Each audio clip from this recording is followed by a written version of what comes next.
Okay, I'm gonna press the button. Meow. Hey meow! It's your host, PSA Sitch, here with Adam Friended and Christian Baller. Look at that. Christian Baller being attacked by a vicious tiger. What's up, Christian? What's going on, guys? So, what did you want to talk about today? Well, I didn't have anything specific. Well, I had a couple. You just were like, let me just on. I just want to show off my cat. I didn't talk about anything. Well, I did just want to hang out for a bit, but Uh-huh. I would be remiss, and Cyborg would be mad at me if I didn't grill you on why you don't Uh-oh. like Evangelion. I think we both want an answer to that question. Oh, Um, wow. Yeah. and I'm sure many Wow. people in the chat do. It seems like you don't like coming of age stories for some reason. I don't know what's the deal with that. Okay. Sitch has never I come of age, so he doesn't, he's Wow. jealous. That's right. You know why? Because I was born of age. I came out of the womb a full grown adult in my brain, like the little Right. Dune baby. Okay. He started, So his first words were, "Get off my lawn." exactly. No, okay. I like coming of age stories, fine. I don't like coming of age stories where the main character is a whiny bitch. I don't like stories where the main character is a whiny bitch, period. And that's my problem with Neon Genesis. Shinji is a bitch. And it's not about Shinji becoming not a bitch. It's not about him becoming like a badass or something like Deku from My Hero Academy. He just sucks from the beginning and he sucks at the end. Well, did you ever watch the rebuilds? No, I never watched any of the sequels or remakes or any of that stuff. So I don't want to spoil anything, but I would check out the rebuilds. I know they're not remakes. I don't want to spoil Uh-huh. anything. They're not remakes. They're important to the story. Cyborg and I argue a lot about what is the better ending. Did you ever watch the end of Evangelion, the film? Yeah, I don't really remember it that much, but I saw it at one point. Yeah. But Evangelion is technically ended four different times. Um, and it's one of Cyborg's favorites. It's one of my favorites as well. I think he likes a little bit more than me, but I'm always on the train of Mob Psycho being my favorite. I've gotten many people to check that out, and I've never told anyone to check out Mob Psycho and they haven't loved it. Um, because it's just perfect to me. It has absolutely everything in an anime that you could possibly want, from the comedy to the action to the themes. I mean, Yeah, Mob see, Psycho. Mob Psycho is so good because you have this character who's like super powerful, but he's weak in other areas in his personality and his social skills. And it's about him. He's not a whiner like Shinji, okay? He doesn't have to have anyone yell at him to get in the fucking robot. He's like, I'm gonna go out there, and even though I'm so powerful in my psychic powers, I'm gonna go improve other aspects of my life. I'm gonna get stronger physically. I'm gonna make friends. I'm gonna not be so antisocial. That's what makes that a good show. Well, you're not wrong about any of those things. I do, like I said, Mob Psycho's probably my favorite anime of all time. I hate how One Punch Man has kind of overshadowed it, being by the same author. I think One Punch Man got a lot of the hype from the Mm-hmm. anime adaptation. But I firmly believe Mob Psycho is superior. I know you might think One Punch Man is better. I know the manga kind of went in a weird way. Um, but I've never finished an anime like Mob Psycho and then just kind of, you usually get that pit in your stomach when you finish an anime, but Mob Psycho was just like everything's okay. Like it was just perfect. Um, and I don't know. I don't know if anything else could ever top it. But anyway, besides those things, I guess my biggest thing is I'm curious to know.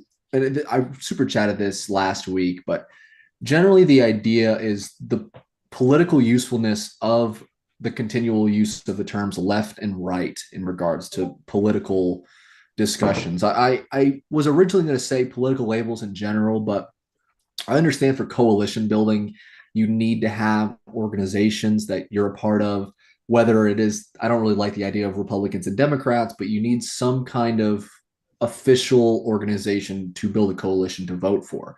Mm-hmm. However, I think with left and right nowadays, not only due to political polarization, but if you just go across the world, I mean, they mean such different things. I mean, if you look at going to Europe, someone says far right, they could mean, a host of different things. Here in America, when I hear far right, I think, white ethno nationalist, Christian nationalist, something like that. But in a European country, far right could be, Mitt Romney. So I'm just curious of what your guys' opinion on the continual use of left and right in the current American politic we see today.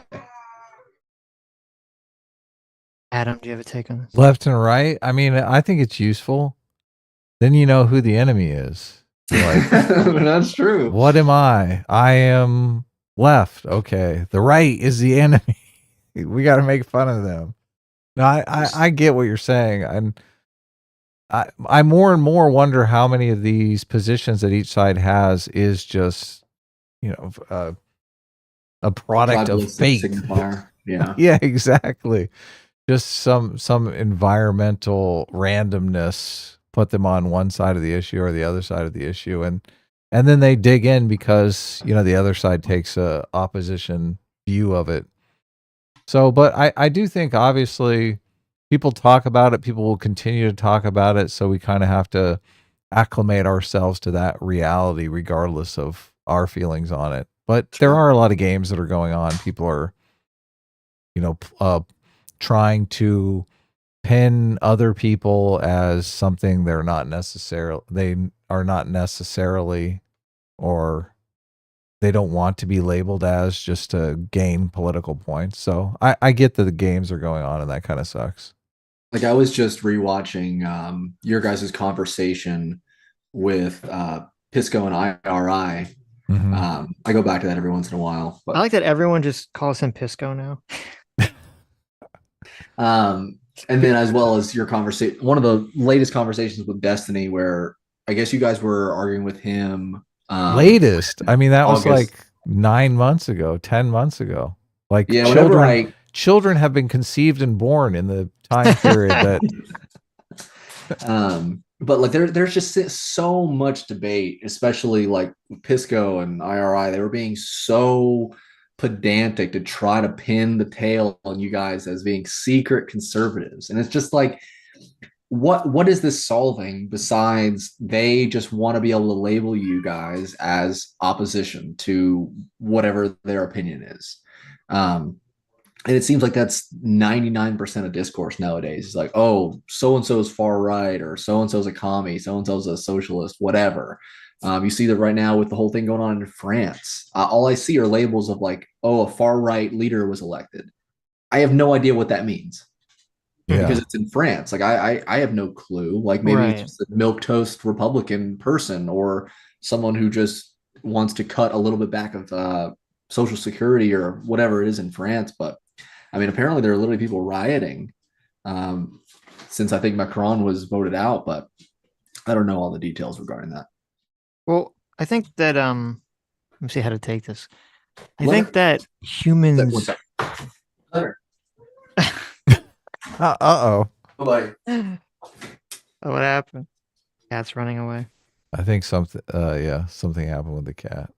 Sorry, there's no litter box in this room, and he just started to try to pee on something. Oh no! Did you save it? Is everything Yeah. good? Okay. Yeah, Terrible. I think I got it, but I saw him Okay. squatting. Okay. Let him out of there. Let him go to the. I got him out. He's out. He's Okay. out. Okay. Go back to his room.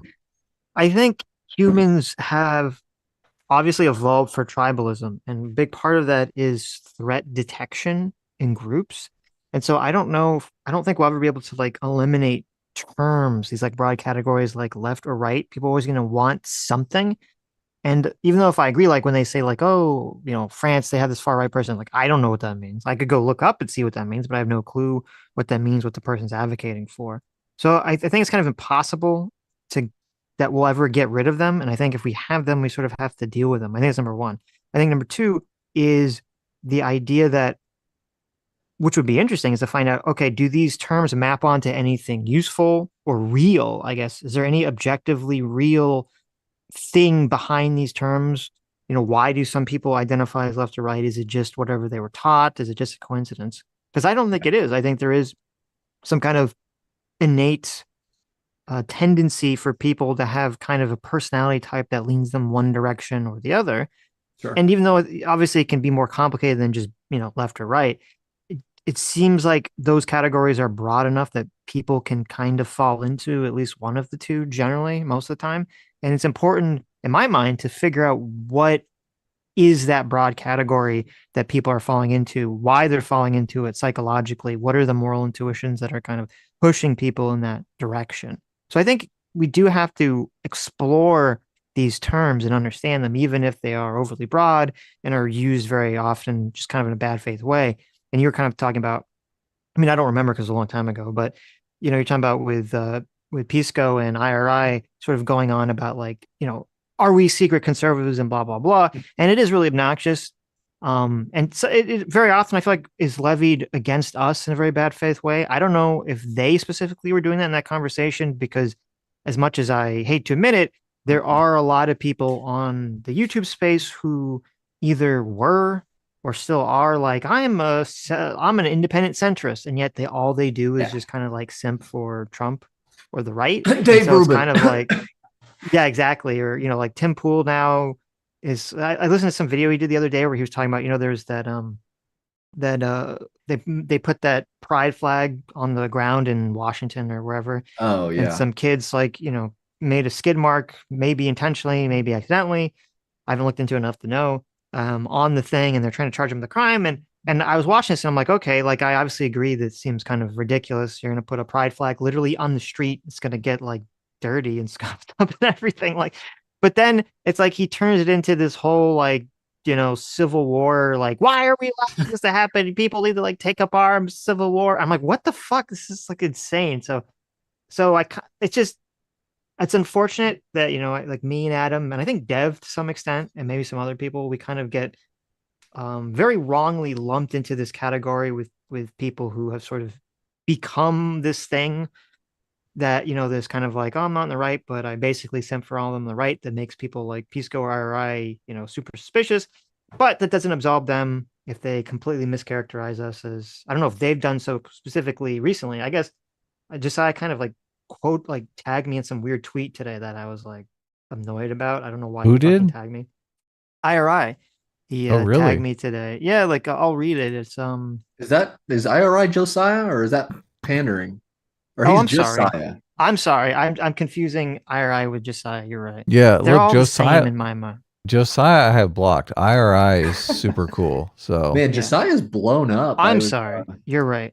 I'm He's blown up a confusing lot. everybody. I disagree with RII, but he's been a fine stand-up content creator, colleague. Like he's cool with us disagreeing. He's Yeah. not gonna like call me out and shit. To me, Okay, that's true. Josiah, on the other, You're right. but You're look, right. I apologize, IRI. But he's in the chat all the time, super chatting us though. So Josiah well, said, I'm conflicted. he said, MAGA is desperately pumping out conspiracy theories to hand wave this, but what do centrist political commentators think? Does this undermine MAGA's claim of bias, corruption in our legal judicial system? And it's like a clip of, Hunter Biden being found guilty on all counts. And then he tagged me, trigonometry, Constantine, Pierce Morgan. Constantine literally says he is on the right. I stopped using the centrist label just because I find it confusing. I think independent more thumbs me up better. Independent Right. on the verge of apathy. Yeah, I usually say unaffiliated. Just ask me my positions. Just because, like you guys, it's I can have an opinion across the board on a variety of things. I used to be pretty much an ANCAP before I started watching you guys, and then I think I started kind of Really? yeah, Wow. pretty Wow. much. I remember then before I met my fiance too. I used to post a lot of memes like in that same regard, and then her family, who's pretty far left, um, kind of got on me about it. I remember posting a meme about how like I think machine guns you should be able to get them in vending machines.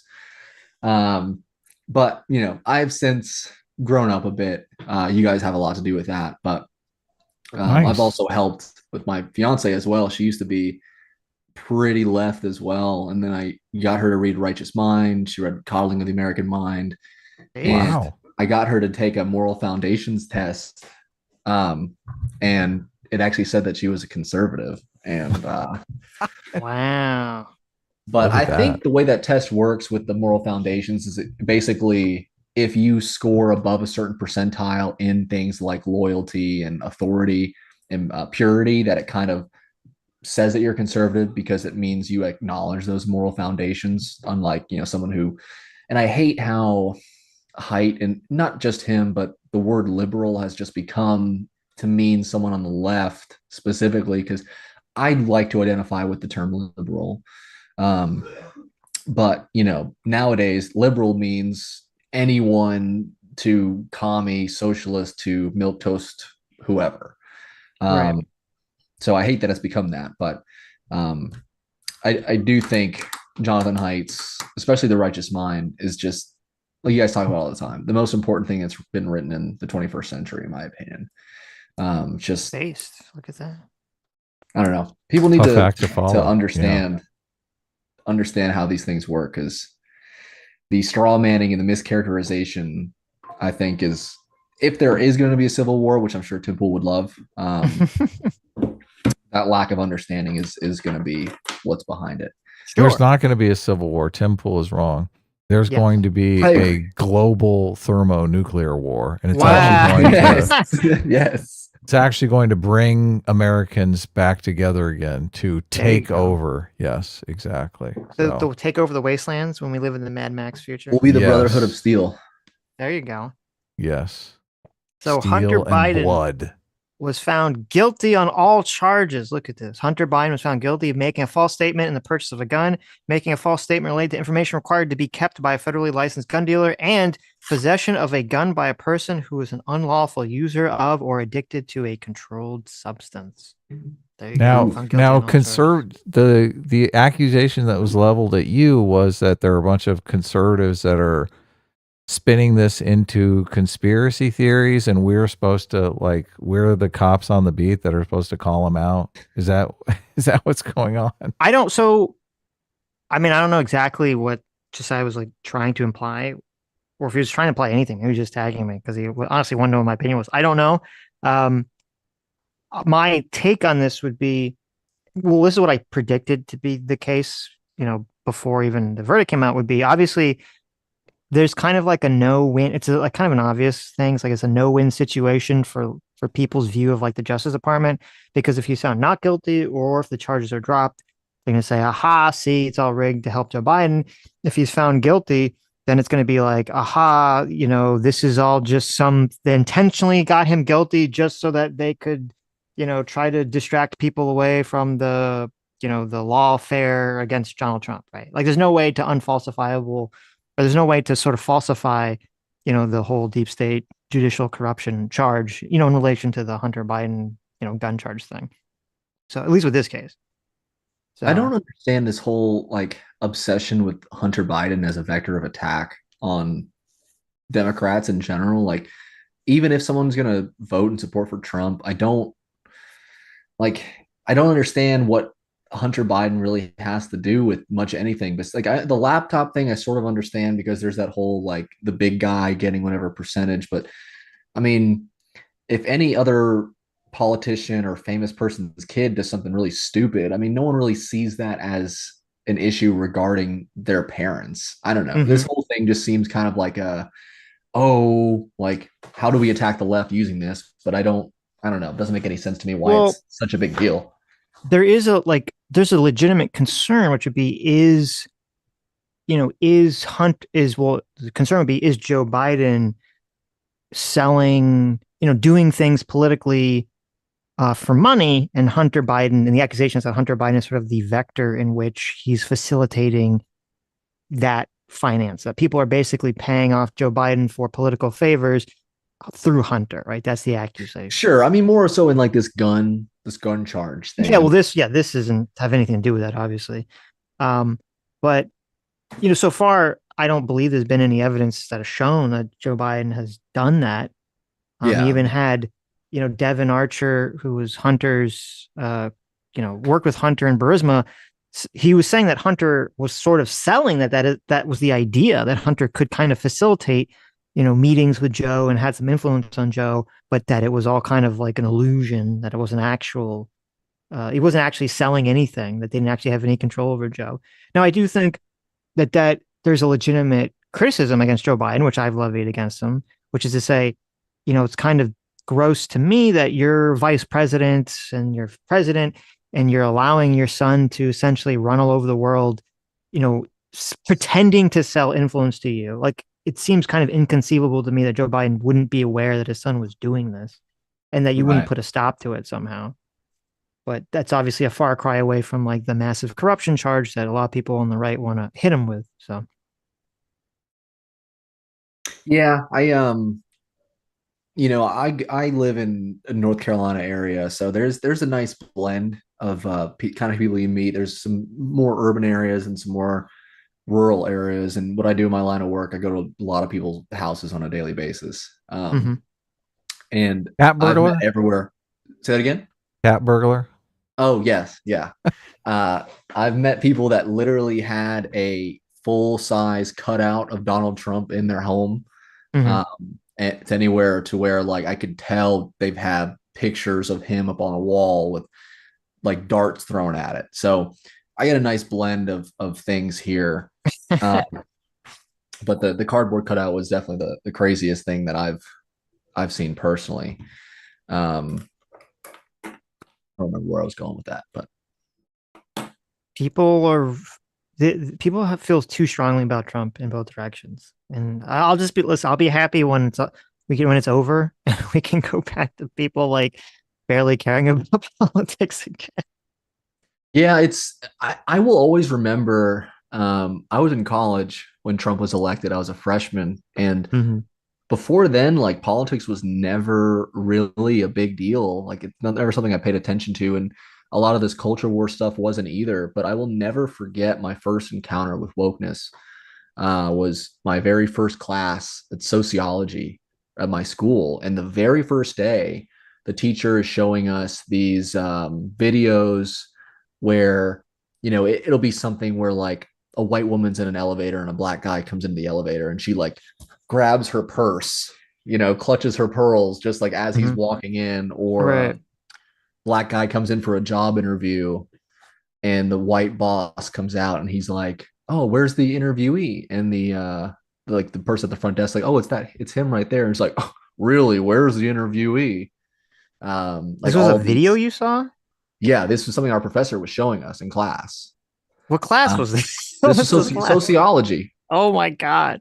Yeah, and then Yeah, but he's showing you um, it like that's a bad thing, right? He's like, this yeah, is yeah. No, the no, He's yeah, showing right. us But racism we like what the this experience. is reality, like right. showing us Like the these idea that videos. this is like 20, you said this is when Trump was like, so like the idea that This this was is like 2016. 2016 is like Yeah, ridiculous, yeah, yeah. Yeah, And then I'll never forget, she told us that asking someone where they were from was racist. of course. Yeah. And I was like, I remember looking around the classroom, like, what the fuck did she just say to me?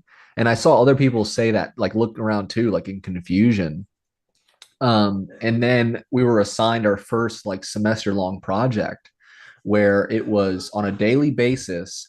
We were to try to listen for microaggressions that we hear just in conversation around the campus. And then we had to write how we thought it made the person being microaggressed felt, how Hmm. the microaggressor felt, and how it made us feel.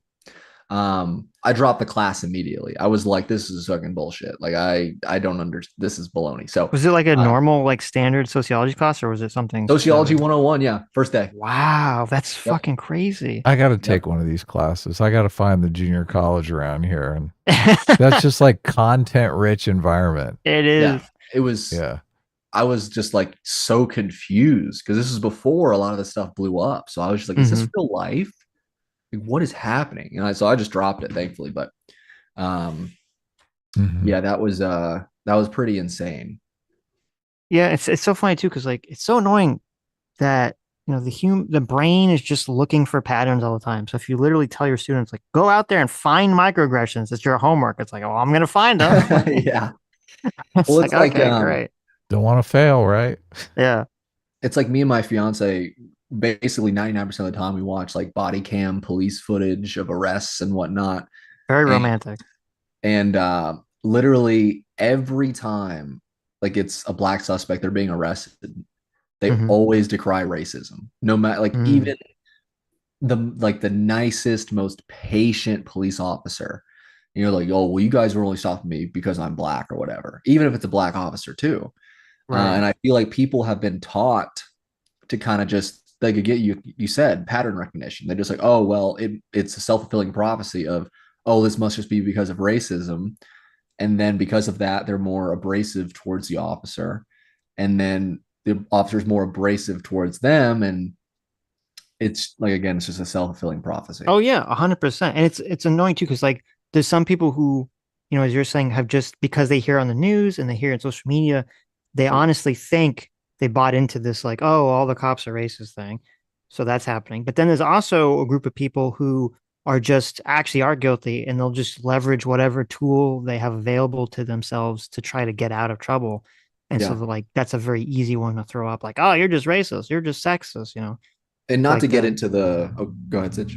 Well, it's like the girls that be like, oh, the cop, sexually assaulted me because she was like Yeah. drunk driving or something, and you like look at the camera and like nothing like that happened. So Well, that's what's the if anything good came out of the whole George Floyd stuff, I think the body cams definitely is a positive for everybody, for right, officers, yeah, for yeah, suspects, and not to go down the whole George Floyd rabbit hole, but it's one thing I hear all the time when I watch these videos is they say I can't breathe every single time. oh Like really? just when they're just put in the back seat of the car, they say I can't breathe. And Mm-hmm. I think it's usually because they're like, oh, I'm being arrested, something's going wrong. It's like you hear it. There's three phrases me and my fiance always look out for, and it's I didn't do nothing. And this is across the board. I'm not saying any specific race is saying this, but across the board, it's I didn't do Mm-hmm. nothing. Y'all got me fucked up, and I know my rights, Mm-hmm.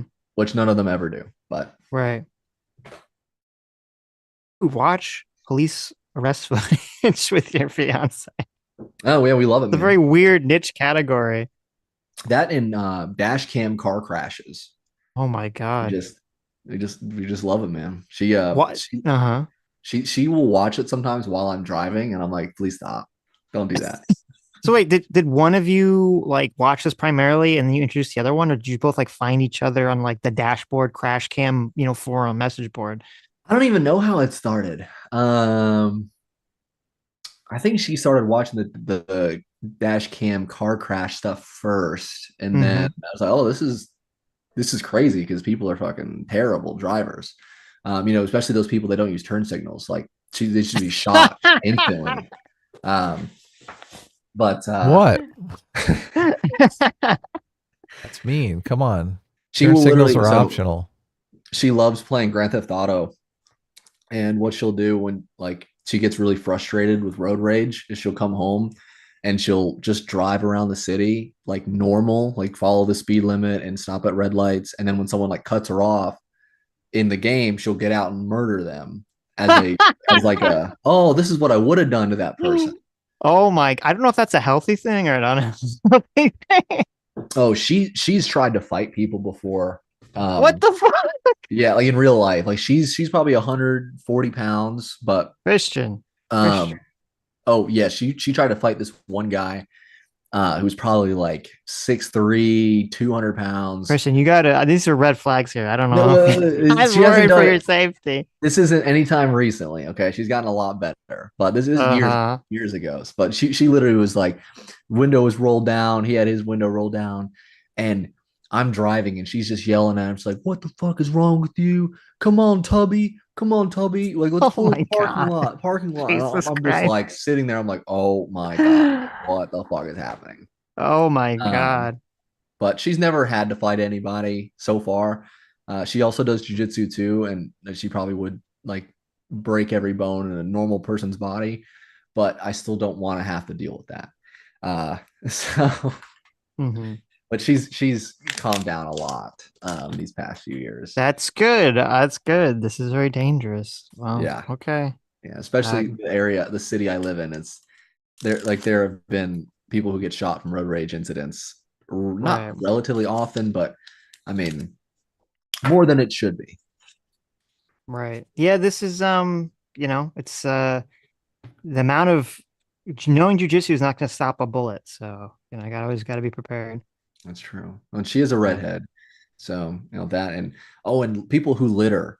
Oh, if she sees someone that litters, she'll cuss them out. Like Mhm.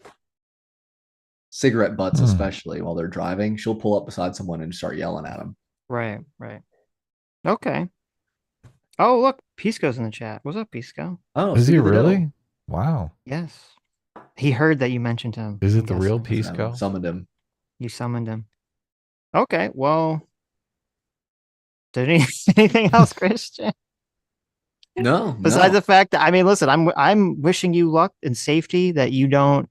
I don't want to hear on the news that you died because you got into a fight protecting your wife Well, from look, some drunken crazy person. let's have Christian stick around and he can watch a little video with us. I got nowhere to be, guys. I'm happy. Sure. He seems competent to discuss this. Pisco in all caps says, "I never called you conservative." There you go. Really? He was heavily implying that they were paying lip service for not saying whether or not you guys would vote for Biden or not. I just watched it yesterday. This was like a conversation like months ago, wasn't it? Yeah. Yeah, I go back to a lot of the old streams when I don't have much else to watch. This was our debate over the speakership being turned over to a new guy. Oh, right. Yeah. Yeah, Sitch's deranged. My completely deranged take. Completely detached from reality. Which, I mean, it played out exactly like we had both said it probably should play out. So. There you go. I don't even remember what I said. You basically just said that the Democrats were either stupid or evil for not playing ball with McCarthy to save the speakership. Right. Okay. I do. Yes. Well, actually, I mean, I don't know if it actually even mattered, because this new guy, I mean, the Republicans don't like him either. Like, I don't know if it even made a difference. And didn't they extract a bunch of concessions from the new guy anyway? Which was exactly what we were suggesting. Right. Huh. Yes. I don't know. Anyway, so you want to watch, get back to the debate we were watching? Yeah. Do you have any thoughts on, were you in the chat yesterday, Christian, when we were covering this? Yeah, I was. Yeah, I used to be a huge Ben Shapiro fan, like back in the old SJW cringe compilations and Ben Shapiro destroying back in the day. And I think I still enjoy listening to him because I think he's very rational on a lot of things, but I do think he's becoming, I don't want to say more partisan, because he's always been partisan. He's been open about how he is partisan, but like back I remember when Trump was running, he was so very like, I don't like Trump very much. I think, he's a loudmouth idiot. And now he seems kind of just all aboard the Trump train. I think he's kind of falling into more of the tribalistic trap in the past few years, which is a little bothersome. But I still think he's mostly a rational person. I don't know if since you mentioned yesterday about how Ben thinks, I forget exactly what he said, but mentioning how Biden would just ban all churches. I don't remember the exact quote. He said that he thinks that if they could, Obama and Biden would be tyrannical. And Matt Walsh asked him, what's an example of that? And he said, banning churches, which I said is like insane, that he would, think Biden or Obama would be in favor of doing that, or dissolving churches, I think is what he said specifically. Yeah, and that could be true. I don't remember. I remember listening to it in the moment and thinking that seemed a little out of context, but I don't know. It's not a huge deal to me, but I do think his hatred of Obama seems very ridiculous. It's, Obama was a very, seeming to me, a milquetoast Democrat. Like I hate when they call these people communists or socialists or whatever. Well, it's funny because like I know, you get the TDS gets thrown, like accusation gets thrown left, right, and center, and it was like, I mean, I guess they're forgetting back in the day, you had Obama who, even if you didn't agree with his politics, he was like nowhere near as divisive, potentially divisive as Donald Trump. And but he said Trayvon Martin could be his kid. I know, like that's like, yeah, like that's the big thing that was pointing to, which is ridiculous. And it's like, and yet the Obama derangement syndrome was like completely off the charts. It was unhinged back in those days. So. Yeah. Maybe we just didn't perceive of the divisiveness because we aren't conservatives. I don't think, well, because you couldn't really get like a clear answer as to what exactly it was that he was saying or doing. except for like these like very like, you know, He wore throwaway a things. gray suit, Sitch. A gray suit. Oh, that's right. I forgot about I'm the sorry, gray suit. a tan suit. Right. And he said elections have consequences. Yeah, I know. It's like, but then you compare that to like everything Trump was saying or doing, and you're like, are you kidding me? Like, this isn't even on the same scale. I would be fine. Like, if those same people were saying, like, yeah, Trump is like, you know, way more, but the Democrats deserve it or something, like, at least then I'd be like, okay, well, they just side with him, but they at least see the same picture of reality. It's some kind of standard they're following, but that's never the case. No, it's not okay. No one has principles. You know that. So, unfortunately. But okay. So let's. Oh, is that you? Are you in the room? Yeah, I'm in the Yeah, room. I sent him the link. Okay. Look at this. I'm completely on it. So Okay, here we're so talking about yesterday, for those of you who weren't watching, this is a lot of the Daily Wire hosts contemplating whether or not freedom is important. is a moral virtue. Well, look, most people think moral virtues are important, so I'm just cutting to the chase. Fair enough. Fair enough. Yeah. Would be the federal government. Oh no, you got the echo. Uh-oh. Oh, sorry. Let me turn this off here. I think it's me. It Here, is. I'll just mute my mic. Okay. Forcibly dissolving churches. Forcibly Oh wait. Okay, let's go. But this was the line that we were talking about. Obama, who is a big tyrant in his heart. But is real true power to do true tyranny that he wouldn't go for it? I think he would go for it. Yeah. I think that he's a little tyrant in his heart. There's no, right? And I think that was certainly true of Barack Obama, who is a big tyrant in his heart. But isn't there this problem? But he doesn't actually have the power or the approval from the American people to do that, which suggests that this is not quite over. What would count as true tyranny in your mind? What would count as true tyranny would be the federal government forcibly dissolving churches. Forcibly dissolving. We couldn't have this conversation. Can you pause it, Sitch? Right? I don't think we're that far from that. You can pause it if you. Oh, I can pause it. Okay. So, Yeah. I think what I heard there is, it could be a little pedantic. Is Walsh asked him what would be an example of, something tyrannical the government would do. I don't know if he's specifically saying this is what Obama would do. But I think he's just kind of giving an example of this is an example of what a tyrannical government would do. Now, maybe I'm being too charitable, but that's just the way. No, he's blaming Biden. He's saying Biden would do this specifically. Well, the context of the statement is he's saying, I think Biden and Obama would be tyrannical if they could. And then Matt says, well, what's an example of tyranny? And he says, the federal government dissolving churches. And I understand what you're saying. You're saying, well, he doesn't specifically say the words like Obama or Biden would dissolve churches, but I would say, given the context of the statement, as is an example of tyranny, like I would assume he means that that's what he thinks Obama or Biden would do if they had the ability to do it. Yeah, I think that's fair. He did leave himself some backpedal room, though. Right. In case this gets him in trouble, but it's not going to get him in trouble.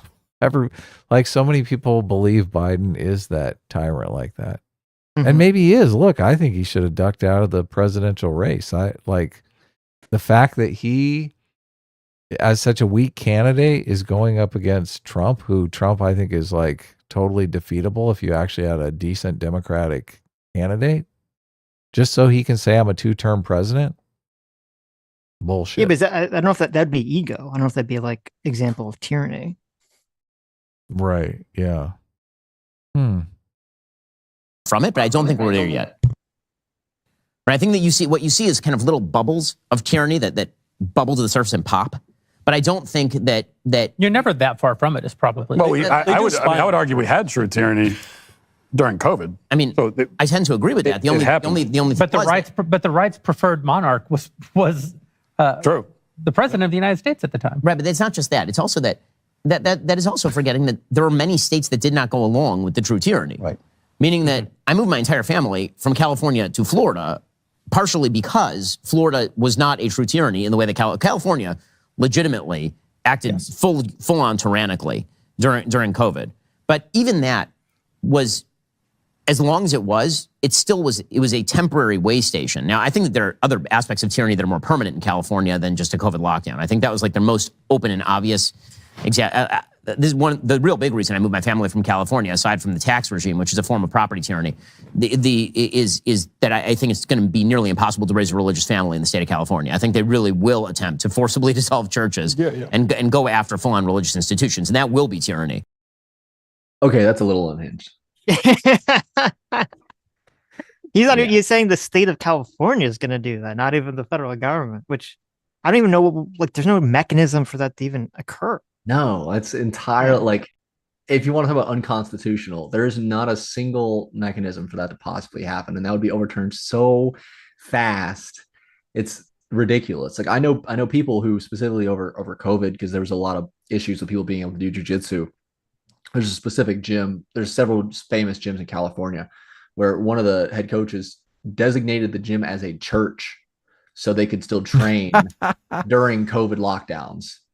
And they were able to do it. The Church of Jiu-Jitsu.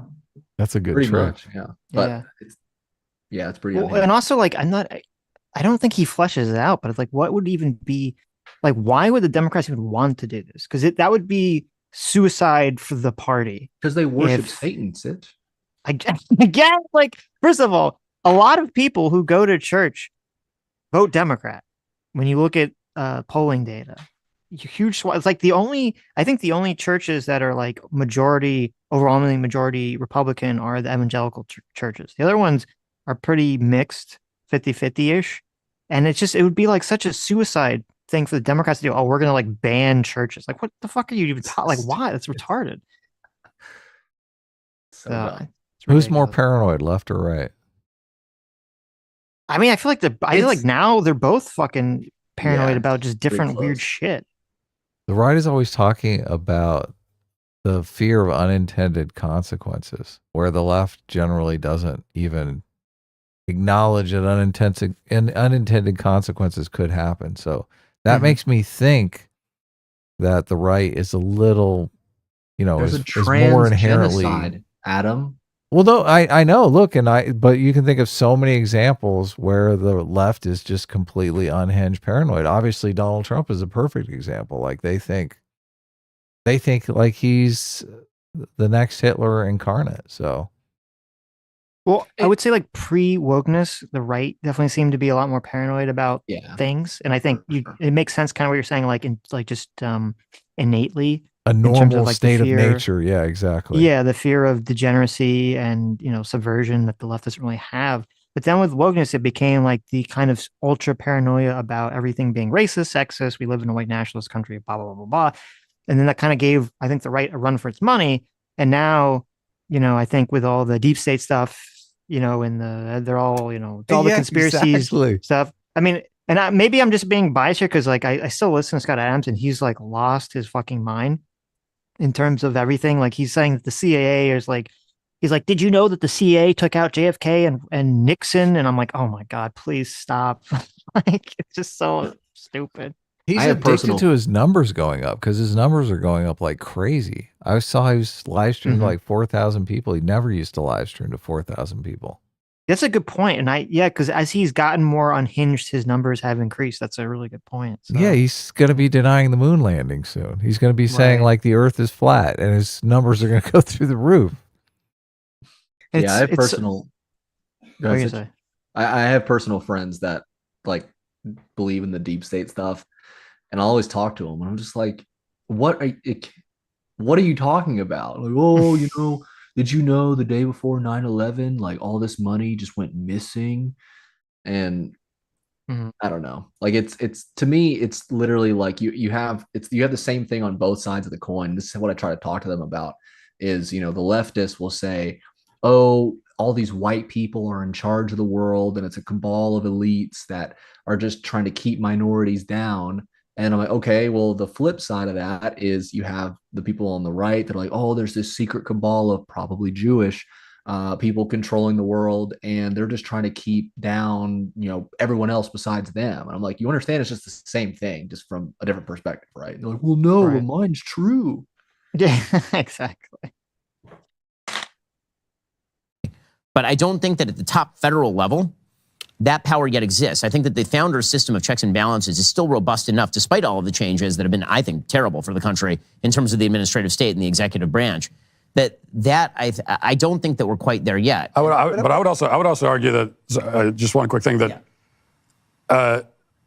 they might not need true tyranny, because once you sort of capture the hearts and minds of people and you own them that way, you don't need true tyranny. Once you just get us all addicted to drugs and right.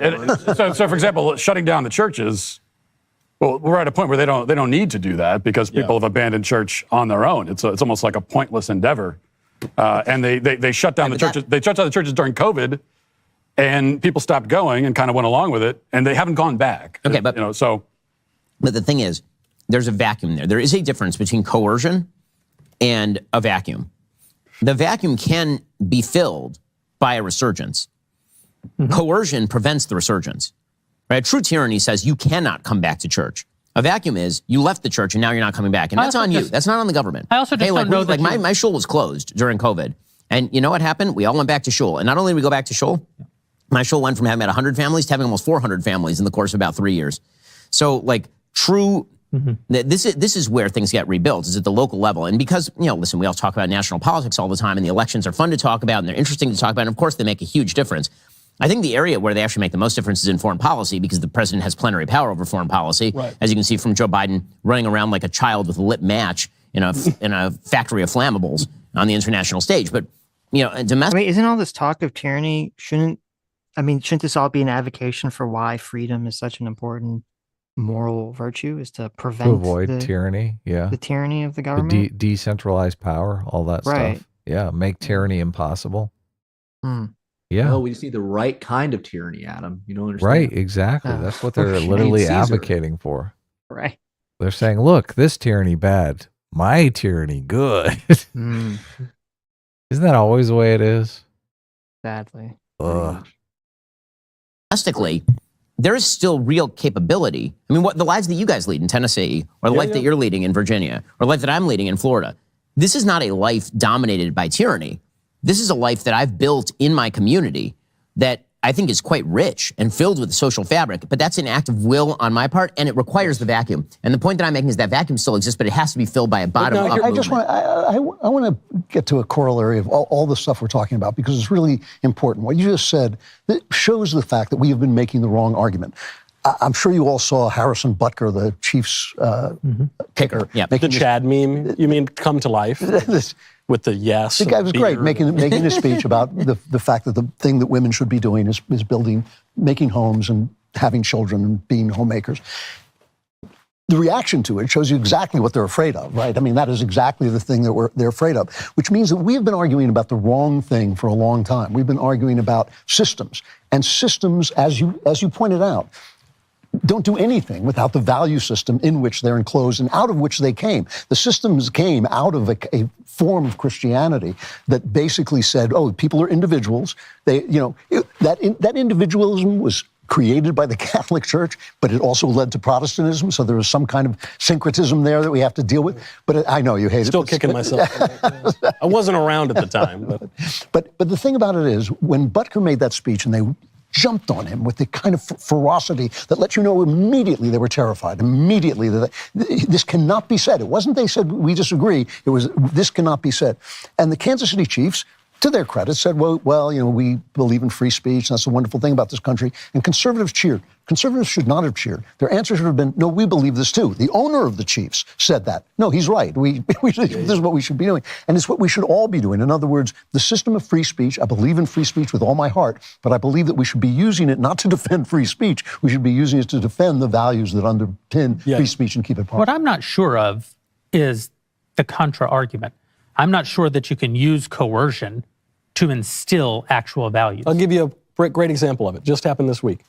Julia Fox, who I never heard of before, but I think she dated. I like we have Jeremy Boring as like the one.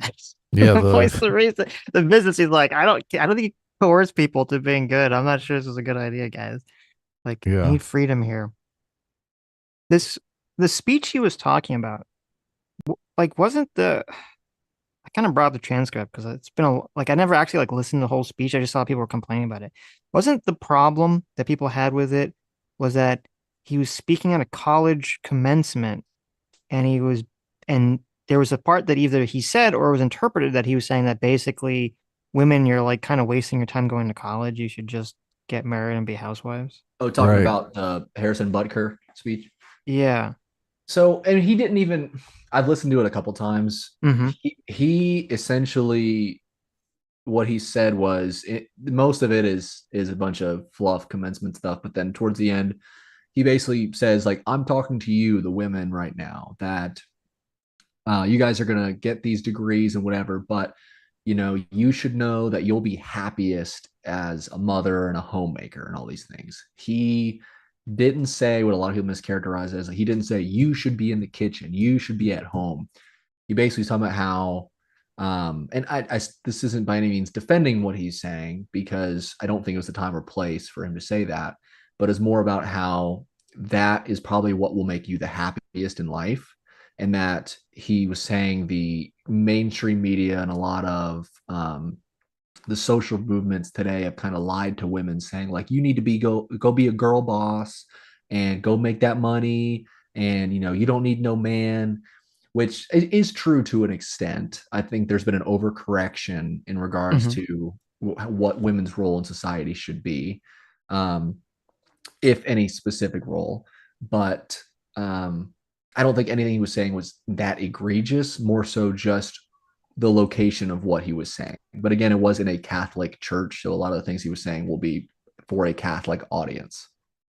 Sure. Yeah, I mean, if it's for a Catholic, I guess it's Catholic college or something. Yeah, that makes sense right there. Right. Yeah. But and I do agree there has been this massive overcorrection, I think, in terms of telling, women like, oh, you shouldn't even, being, having children and trying to get married and like build the family, like that's not important. And I agree there has been a massive overcorrection in that regards. But I don't know, like to me, it is kind of obnoxious, even at a Catholic college, if it's like you're at a college, graduation ceremony where people spend a bunch of time and money, trying to get an education. And you're like, you fucking wasted your time, just go be a housewife. Even if, obviously he didn't say it like that, but that'd be kind of like the That's the essential message underpinnings that of what he was saying, for sure. Where are these Right. Catholic girls supposed to meet their husbands? Such? What do you? I mean, So they're gonna get college is where you meet your husband. maybe, I don't know. It's a very expensive way to meet a husband, isn't it? Well, that's how you know they're in the same social class as you. Duh. Oh, I see. Come on. Okay. Such society is structured in a certain way for a reason. Okay. Come on. Obviously, they went to a Catholic college. They knew they knew the writing on the wall. They weren't going there to be girl bosses. I'll never forget the Dave Chappelle joke back when he said, "Men don't like nice cars. Men like nice cars because women like nice cars." And it's the whole idea. It's like a man's success is measured by how well he can get women, and a woman's success is measured by how much money they can get. Because think about how, if you could be Elon Musk, right, be most successful man on the planet, but like if he couldn't get laid, everyone would think he's a loser. Yeah, and it's funny because it's just literally the most base biological evolved trait. Men spread their seed and women need resources for their children. So, that's about it. Kanye West. That's the only way I've heard about her. And I think she was an actress and a model or something. She came out, she just did a podcast. I covered it on the show today, where she said, I am celibate. I have now been celibate for years because the Supreme Court overruled Roe v. Wade in the Dobbs decision. And my act to reclaim my power is I am going to be celibate. And I thought, don't threaten me with a good time, honey, to prove, Even though she lives in a state where she can still get an abortion. Yes, and that's the key here. To realize that? This is the national government versus the localism argument. I guarantee Julia Fox lives in a state where she could get as many abortions as she wants. And yet, the law is a teacher, and that change in the law changed her behavior. I don't even think she realizes it changed her behavior for the good, but it did change her behavior for the good. And she sounds more normal, by the way, than the last time I heard her doing it. It's funny. This is one of the arguments. But see, this is like a terrible example. So, because Jeremy Boring was like, well, I don't know if you can coerce someone with government force, I guess, to be like a good person. And his example is that someone, either as a form of protest, or maybe they're not even, maybe it's like just a fucking virtue signal, right? Or even it's a dumb decision. It's like saying that they're celibate to protest the Roe v. Wade being overturned. Like they're that's they're like, gonna coerce men into changing their behavior by not giving sex. it's just like it's a ridiculous.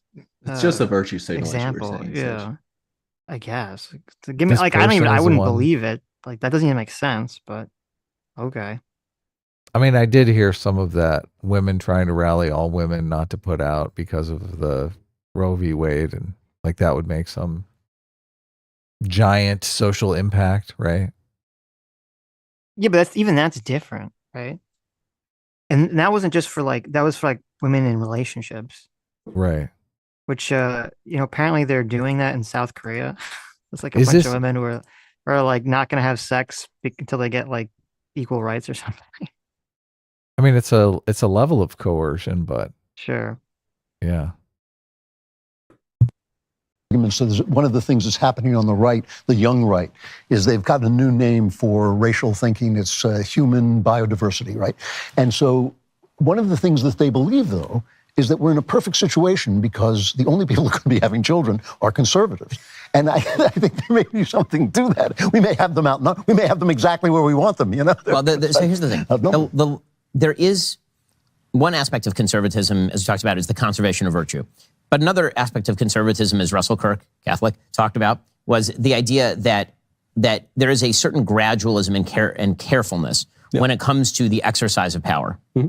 And so, yes, the law is a teacher, but there is a difference between a teacher and a jailer. Yeah. And what I mean by that is that you can teach people, but you have to teach people sort of where they are. I can't teach calculus to my 10-year-old. Evolution, right? Not revolution kind of thing. Well, it's just you can lead the people, but you can't lead them from so far ahead beyond the horizon that they can't even see you. Yeah. And if you try to drag them from there, the chain's going to break. It's too long a chain. Yeah.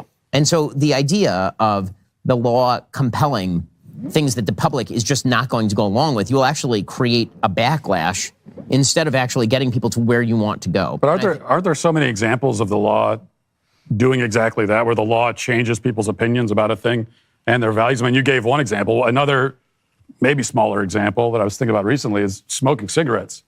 I mean, you could still still smoke cigarettes, but in the younger generations, they just don't do it anymore. Which was 40 years ago. It's unthinkable that you would have a bunch of 25-years that wouldn't even touch a cigarette. Also, that's an excellent example of gradualism in the law. So they didn't just ban. So the cigarette thing is an interesting example. Well, first of all, I do agree with Ben's point that you can't, if you want to do this, you do have to do things gradually, whether it's a cultural or governmental thing. Because if it's too far, too quickly, people are gonna pull back, obviously, and obviously that can be used for good or for ill.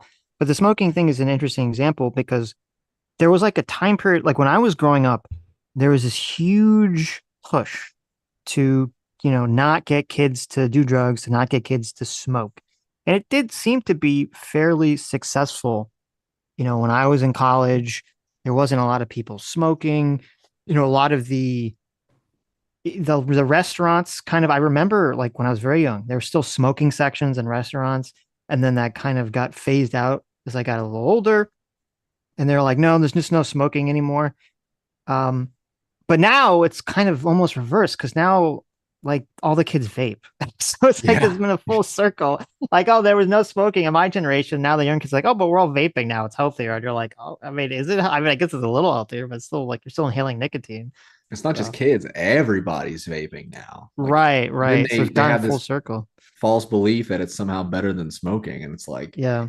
Like my fiance used to vape a lot. And then she heard that if you're under 18 and you vape, you cannot be insured. And she just stopped that day. She's like, oh, that's nuts. That you just literally cannot be insured if you vape under 18. Right. So, but yeah, Adam, what was it like on planes back when you could smoke on them? You remember? I never smoked on a plane, so I don't know. Well, not you, but I mean, just being on a plane while people could smoke. I have never been on a plane where people can smoke. So okay. I think that, even even that is before my time. I mean, I've been on some planes where I saw ashtrays, but I mean, when I was growing up, planes had ashtrays. You couldn't smoke in the plane, Yeah, but I they still remember had the those, too. ashtrays on the arms. I remember that was crazy. I mean, a lot of them still have the no smoking signs, right? Like they're Well, I think they all able do. to. Yeah. So they must be manufacturing. They must be able to smoke in like Europe or something like that. Like I'm always amazed. You know, you go to Vegas. Sure, in California, like there's no smoking anywhere. You go to Vegas, people are fucking smoking all over the place. You're like, Right. it's a completely different culture. Yeah. Mm-hmm. So wild in there. And then too, somehow like the air filtration they have is crazy in those casinos. Because I mean, if you're not standing right next to someone smoking, you wouldn't even know because their filtration is so good. Oh yeah, I completely disagree. I like to play craps, and the craps table always seems to be on the level of the casino on the floor where you just get out of the elevator and it's like you're in a burning building. It's like so bad. Yeah. So I'm like, okay, I got to go down to, they have like one floor that's no smoking and it's basically just slot machines, just all the most boring games that you'd ever find. Yeah. The high rollers must smoke a lot. Look, every single person in this Daily Wire video is smoking. So except Jeremy Boring, I don't think he has anything actually. And cigars are like 10 times worse. I don't know if you've been next to someone smoking a cigar, but it's like, it's so bad. Mm-hmm. Yeah. Well, so, but I don't know, because again, I was too young to like live through this, or to like be conscious of it from a political level to remember if, was it the law that basically forced the behavioral change, or was it the cultural shift and the law kind of was catching up with the cultural attitude that was shifting at the time? Yeah, banning it in cigarette or banning it in restaurants, I think helped, obviously. But there was that huge campaign of advertisements that just made smoking seem low status. Something low status people did. So right. I think that helped a lot. It's hard to tell which was the most influential. Yeah, because it's true that obviously, if the law just says you can't smoke in restaurants, you can't smoke indoors, which there were a bunch of laws that were passed to do this, which thankfully I am a big advocate of, because I agree with you. I think it's fucking, if you're not if no one's smoking, it's disgusting to be around people who are smoking. And also you think the restaurants and the buildings would be happy about it because the stench of cigarettes gets into like anything and everything, and the wallpaper and the curtains and everything. So they'd save on cleaning bills and damages, but you're right. Like, because even if the laws just pass it to make it illegal, but the culture was still saying it was cool, I think you'd have another, like when they tried to get rid of alcohol and it didn't really take. Oh yeah, because yeah, you could have like the government wants to get rid of it, but if the culture's so like against it, people still going to do it, and it just kind of backfires. Where that didn't really happen with the cigarette thing, because you're right. I just remember there were so many ad campaigns I saw growing up that were like trying to be like, oh, it's disgusting if you smoke, it's super bad for you if you smoke. It's just like again, kind of like drilled into your brain again and again and again, not to smoke. And then even now with the vaping thing coming back, it's like under the guise of like it's healthier, right? That's sort of how people were like convinced, I guess, that it was more acceptable. Toasted, right? Well, and also the I think maybe another reason why is because even though vaping maybe slightly healthier, it's still bad for you. It doesn't have the horrible, as disgusting smell that like cigarettes have, so it's not as like. I think it smells good too with the flavors. It's fruity. Yeah, it's not as obnoxious to the people around you when you're vaping. So it's much easier to hide too. That's true. Yeah. Smoking outright in the United States. Right, what they did is they put significant taxes on it, and they banned it for people below a certain age. And then they banned it, and then those people all aged up into. But it was also all the institutions of power had this relentless message that this is bad and dirty and gross. Don't do it. And it's over. Just you hear it over and over again. By the way, I agree with that. So I agree with that. I agree that our institutions ideally, and this is your point, Drew. Our institutions ideally should be echoing virtue, and we've made a mistake on the right by suggesting again. It is not actually, this is what I was saying before. The difference between an instrumental value and inherent value is very crucial. An instrumental value is a value that you hold in order to get to something, right? Money has instrumental value, not because you have a sack of cash in your backseat, but because you can use that sack of cash to do things with, right? Freedom is an instrumental value. It is not an inherent value. Just being free is not in and of itself valuable, because if you're on a desert island, there's nothing else around you. You're totally free and it's of no value whatsoever. It's object oriented. You have to actually use it for something good. And so when you're talking about, about education toward proper use of freedom, that's what all the institutions should be doing. And that's why it's important. To give an example, when it was not enough to me. Joe Biden gave a speech about one of his terrible speeches about the campus protesters. And he said, it's just terrible that they're breaking the law, but also there is a right to free speech. Okay, we all agree there's a right to free speech. That wasn't the question. The question is not even whether they're breaking the law. The question is, are they assholes or not? Yes. Right? Is what they're saying right, or is what they're saying wrong? Because I promise you, if those were white supremacists on the lawn at Columbia University, he wouldn't have been talking about the inherent values of free speech versus law breaking. He would have been talking about the actual message. I'm not sure I agree with you about freedom, though. I think freedom is an inherent value, but in order to maintain it. Well, before we get into Klavan's response about freedom, which is, I think, important, I was thinking, Ben was saying that he's kind of pushing the idea that the government or institutions should be pushing some kind of moral consideration or moral framework that people, that children learn or something to that effect. And I was thinking, the difficulty with that be, obviously, the left and the right in this country don't agree necessarily on what that moral framework would look like.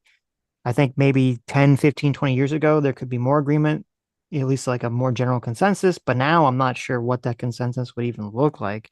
And I was wondering, if it would be a good idea to kind of do this sort of experimental thing where it's all done on a state level. So red states can push their morality into their children and blue states push their morality into their children. And then they kind of compete on a federal level and see which states are out, what moral system is outperforming their moral system, but then it's well, there's so many other factors that I don't know if you could really get good information about something like that. What metric would they be competing on, though? I guess it'd just be life success, outcome, Right. Economic and outcomes and happiness. Okay. Right.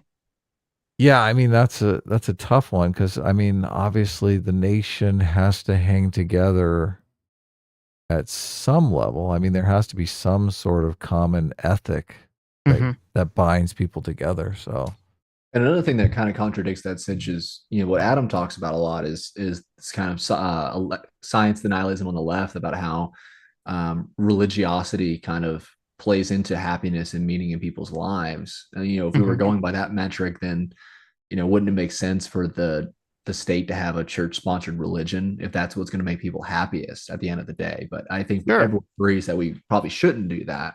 And that's probably a good question to ask, is if we knew for a fact that if there was a state-sponsored religion, that whatever brain scan we could do across the country would make the average happiness go up, is that something we should still do? Well, it would depend. There'd be other factors what is the outcome, right? Is this a religion that just promotes, positive qualities? It's going to be obviously when it imagines negative qualities that people are going to disagree with in the religion on top of that, right? Sure, but just on average, we can look at just the studies all the time that just show when people who go to church often, they find more fulfillment in their lives, they're happier. Then you look at people who are more on the left, just further left, there tend to be more mental illnesses that involve with that. Right. No, but I meant in terms of if there's some state religion that you're pressing for everyone and it made them on average happier, but let's say the religion was I don't know, very anti-women working or anti-LGBT or something to that effect. There's going to be some kind of trade-off that a lot of people are going to disagree with. So that's why you would not want to have. Well, I would agree. You wouldn't want to have the government, even if there was some metric that you could measure. You wouldn't want the government to necessarily be pushing this moral system onto everyone. So I do agree with that. But that's kind of the problem, is because I agree with what Adam said, which is that we do need to have some kind of unified moral concept of what America is and what America means and what it means to be a moral person in America, that I do believe that should be something that we kind of like indoctrinate in our children as they grow up. And we're just, unfortunately, I feel like we're straying further and further away from what that kind of unified moral thing would be. We just need a giant squid. There you go. Exactly.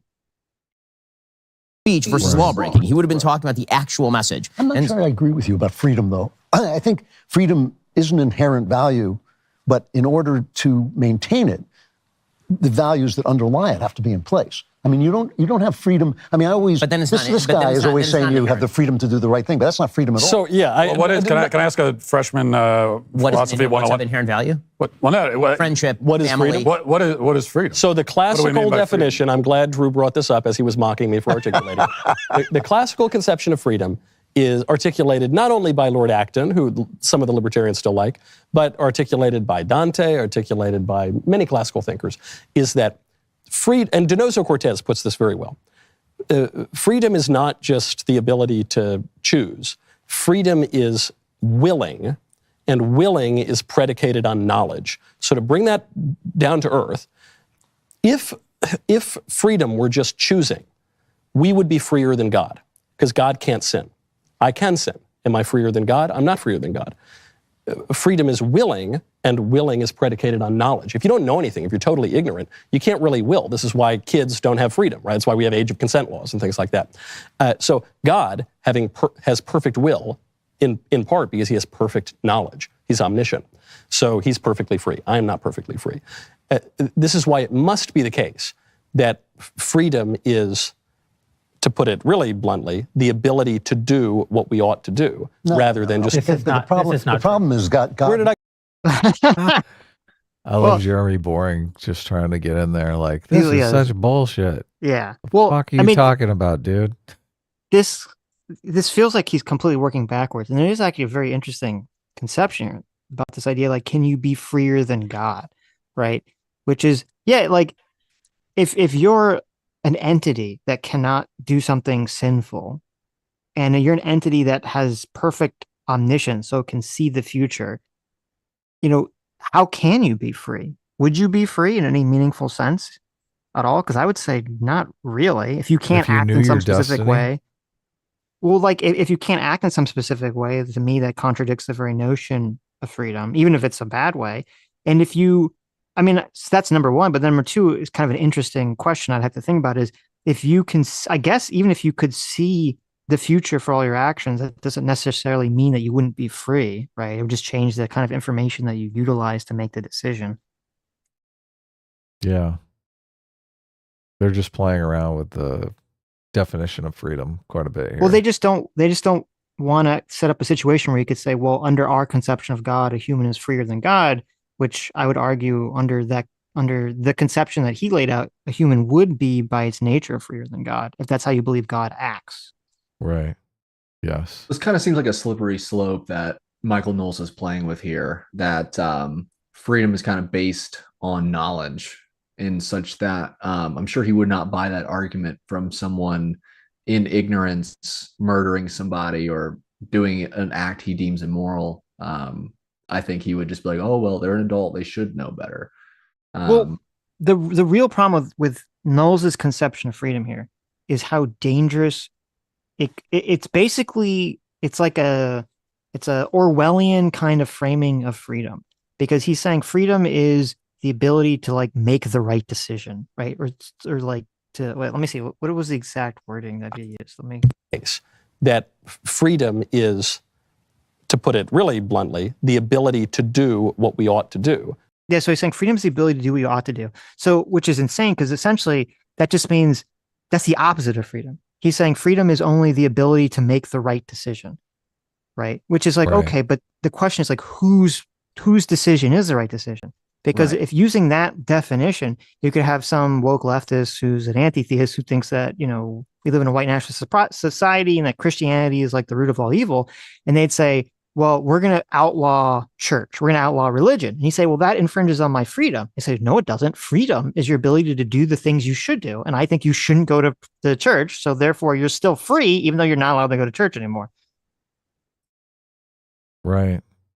Yeah, if you can only select from unthinkable options, somehow I don't feel free. Like if, here are your 3 unthinkable choices, pick one. Well, You're like, free- I don't feel free at all. I feel free when I have good options, yes, but right. not necessarily but, terrible options. Like freedom has to be untethered, I think, from having a moral weight attached to it. Because then that makes it way too easy to like do a sort of word game where you're abusing the concept of freedom, where you can literally take people's freedoms away from them while saying that you're not, because you're saying, well, freedom only applies when you make the right decision, which isn't the case.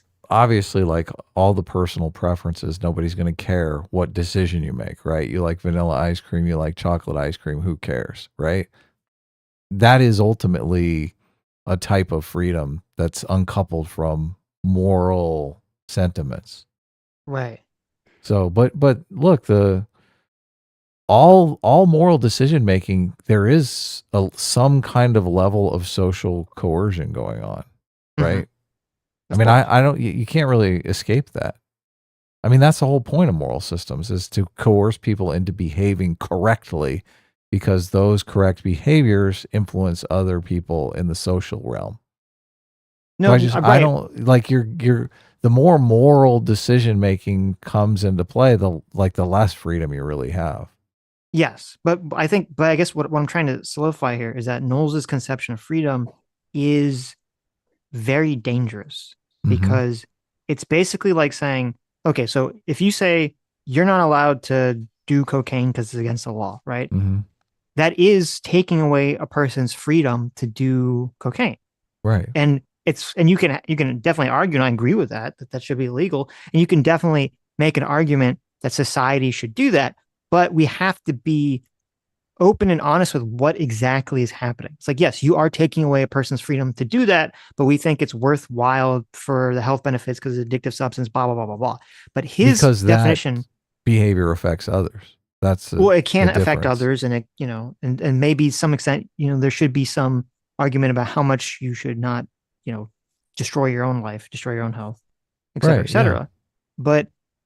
But under Knowles's conception, the way he's defining freedom, he could say, well, no, making it illegal to do coke, that's not taking away your freedom, because that's an immoral action. And so doing something that he deems as immoral is not, he's saying that that's not freedom. Right. Yeah. Okay. But Michael Knowles's argument could lead to legalization of all drugs and pornography and no. Slavery, detestable. His argument makes it so that they can take away pornography and drugs and anything that he thinks is immoral, and then at the same time say, I'm not taking away your freedom, while he's literally taking away your freedom. Right. Yeah. Okay. Rather than just the problem is God. Where did I go wrong in the logic? Because God. I mean, Knowles really wants to take away all those things anyway. So are you saying he's basically building a logical argument on why he can do it and not infringe on your freedom? I mean, that's kind of a good. That's 100%. That is a good political strategy. I mean, it is definitely a good political. It's a scary strategy. One, but it is, yeah. It's very similar to the political strategy he has on democracy. Right. Look, well, democracy. Who needs it? Right? Yeah, we need a dictator king. The fascist label does get thrown around too much, but I do legitimately think that Michael Knowles and Matt Walsh specifically are probably apt uses of that term. I know Matt Walsh, I think in his Twitter bio kind of has it like with a wink and a nod, like, what does he say? Ethno-fascist or Christian? No, theocratic, I thought. Theocratic. Yeah. Yeah. Right. I think it's kind of like I'm just joking about this, guys. Right. Right. Well, I think it's authoritarian, but I'm not sure it's fascist. Yeah. Because the label fascism is too. Doesn't mean anything anymore. Right. But yeah, they both seem authoritarian, and that conception of freedom 100% leads you down the path of authoritarianism. Yeah. So. Because God knows what is right to do, and we don't. So the question is, who decides? And who decides? And if the person who decides has complete control over you to make you choose what he decides is good, you are not free. So that's a pragmatic limitation on power. Yes. That is not a redefinition of freedom. Right. So what I mean by that is that you don't want to delegate to any power Right. the ability to define right and wrong so narrowly that you can't choose between objects. Right. But you also don't want people to have the quote unquote, it's not freedom to harm another person. Why No, of not? course Why isn't it, but why not? Why shouldn't there be freedom to Right. harm another person? Because the same logic that creates freedom creates the right not to be harmed. But okay, how about a puppy? Do you have Well, freedom to harm a puppy? Here Okay, comes Christy Nome. Here we go. Now, see, this is it's annoying because like people want to define like, okay, we understand in America especially, we put a high value on the concept of freedom, and so people want to do this thing that's happening in this conversation where they want to maintain the positive moral association with freedom. And so if it's like, they want to say like, oh, well, if you say that you can't kill someone, that's not taking your freedom away, because they know that freedom only has this positive association. But in reality, if you just remove the emotional weight to it and the positive association, all this stuff, saying that you can't kill someone is restricting your freedom. And but that's a good thing. It's something that we agree with. We shouldn't be like absolutely in favor of your freedom to do anything. You can't absolutely be free to attack other people, to kill other people, to have sex with underage people and these things. Like, having restrictions on freedom isn't necessarily a bad thing. I don't think it behooves or helps the argument to try to redefine all the negative actions that we don't like as not infringing on your freedom when they are. Yeah, who else likes to play these word games? Let me think. Yeah, the leftists. Yeah, it kind of takes away from the whole concept. Someone super chatted this, I think, on either yesterday or Sunday, but the whole idea of freedom is that you have the ability to do the things that are not virtuous, because without the ability to do the non-virtuous action, the virtue in and of itself is meaningless. So right. With what Ben was saying, then if you don't have freedom to kill somebody, it's like, well, you do have that freedom, but you choose not to do it. You don't do it mostly because you don't want to do it, not more so, I hope I don't get in trouble. But everyone has the freedom to go murder somebody. Anytime you're driving a car and there's someone walking on the side of the road, you have the freedom to just turn your steering wheel and hit them. But people choose not to do that because it's not from their moral framework the right thing to do. Well, I guess it gets into like another conversation of, do you, if you do an action and there's like an immediate or likely immediate consequence that is negative, is like, do you really have freedom at that point? Yeah, the coercion. Or is it like a form of you have freedom coercion? to accept those risks or not. I guess that's true. Yeah, you have freedom to accept the consequences, right? Okay. Yeah, take the human being out of it. Do you have there's certain things that we agree don't have to do with consent, okay, which we can get into later, but we don't believe that you have the freedom to do those things because they are inherently harmful. So, are you agreeing, Ben, with his definition? I do agree with his definition. Sure. And I think this is where, good night, folks. That's all I need. This is where Orthodox Jews and Catholics are united in their belief, but it is not a Protestant belief and it is not a fundamentally American belief. The fundamental American conception of freedom does include and the Protestant definition of freedom more precisely includes freedom to fail. It isn't only freedom to succeed. It's not only freedom to do what's right. I don't know. But by the way, the Bible, Christ didn't just give us freedom from sin as though that only means that now you have the opportunity to do what's right. He gave us freedom from sin in that he ameliorated the consequences of sin. If you went back to the Mayflower. It's funny. You never would have expected that the president of Daily Wire is like the most moderate. like what the fuck? Yeah, you would. You totally expect that. Look, he's forced to do that. Yeah, look, he's a businessman. He's got to get along with everyone, right? He can't be some extremist. Is it just that Knowles and Walsh are Catholics? I don't know what specific denomination they are. And so that has like a different... I think they both are Catholic. Well, Jeremy's seem kind of snooty to me. Only one without his own show, so he has no ability to be audience captured in the same way. He's not beholden to any audience like Knowles and everyone else on the panel is. That's a good point. Yeah, that is true. Though it's weird because I thought, on one hand, there's like a perception that like Catholics are more traditional and conservative, but I thought when you actually do polling, Catholics on average are more liberal than Protestants are. Are they really?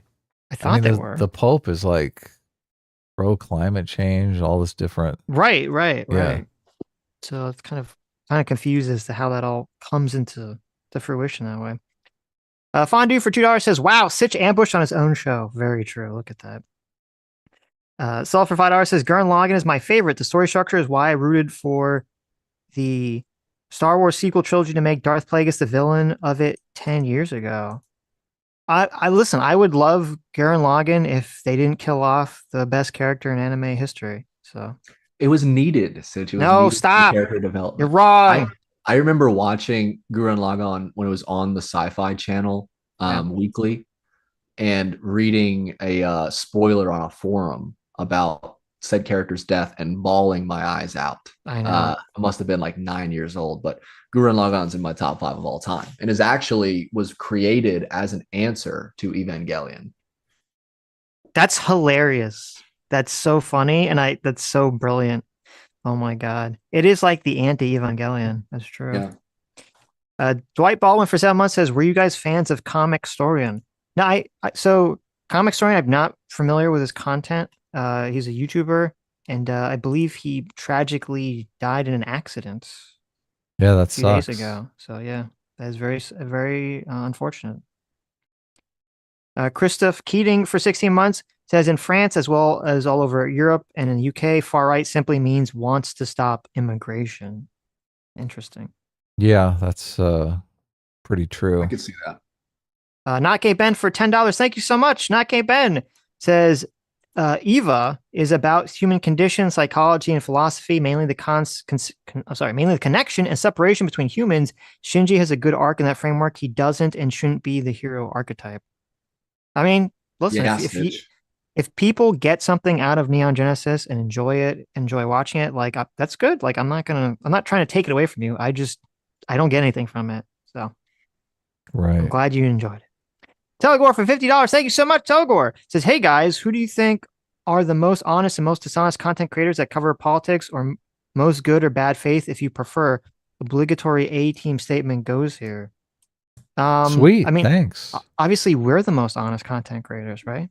Of course, yeah. I got, for my good faith, I got Anna, PSA Sitch, Think Before You Sleep. There you go. Definitely. Yeah, I think Before You Sleep's pretty good usually. I think Dev's pretty good usually.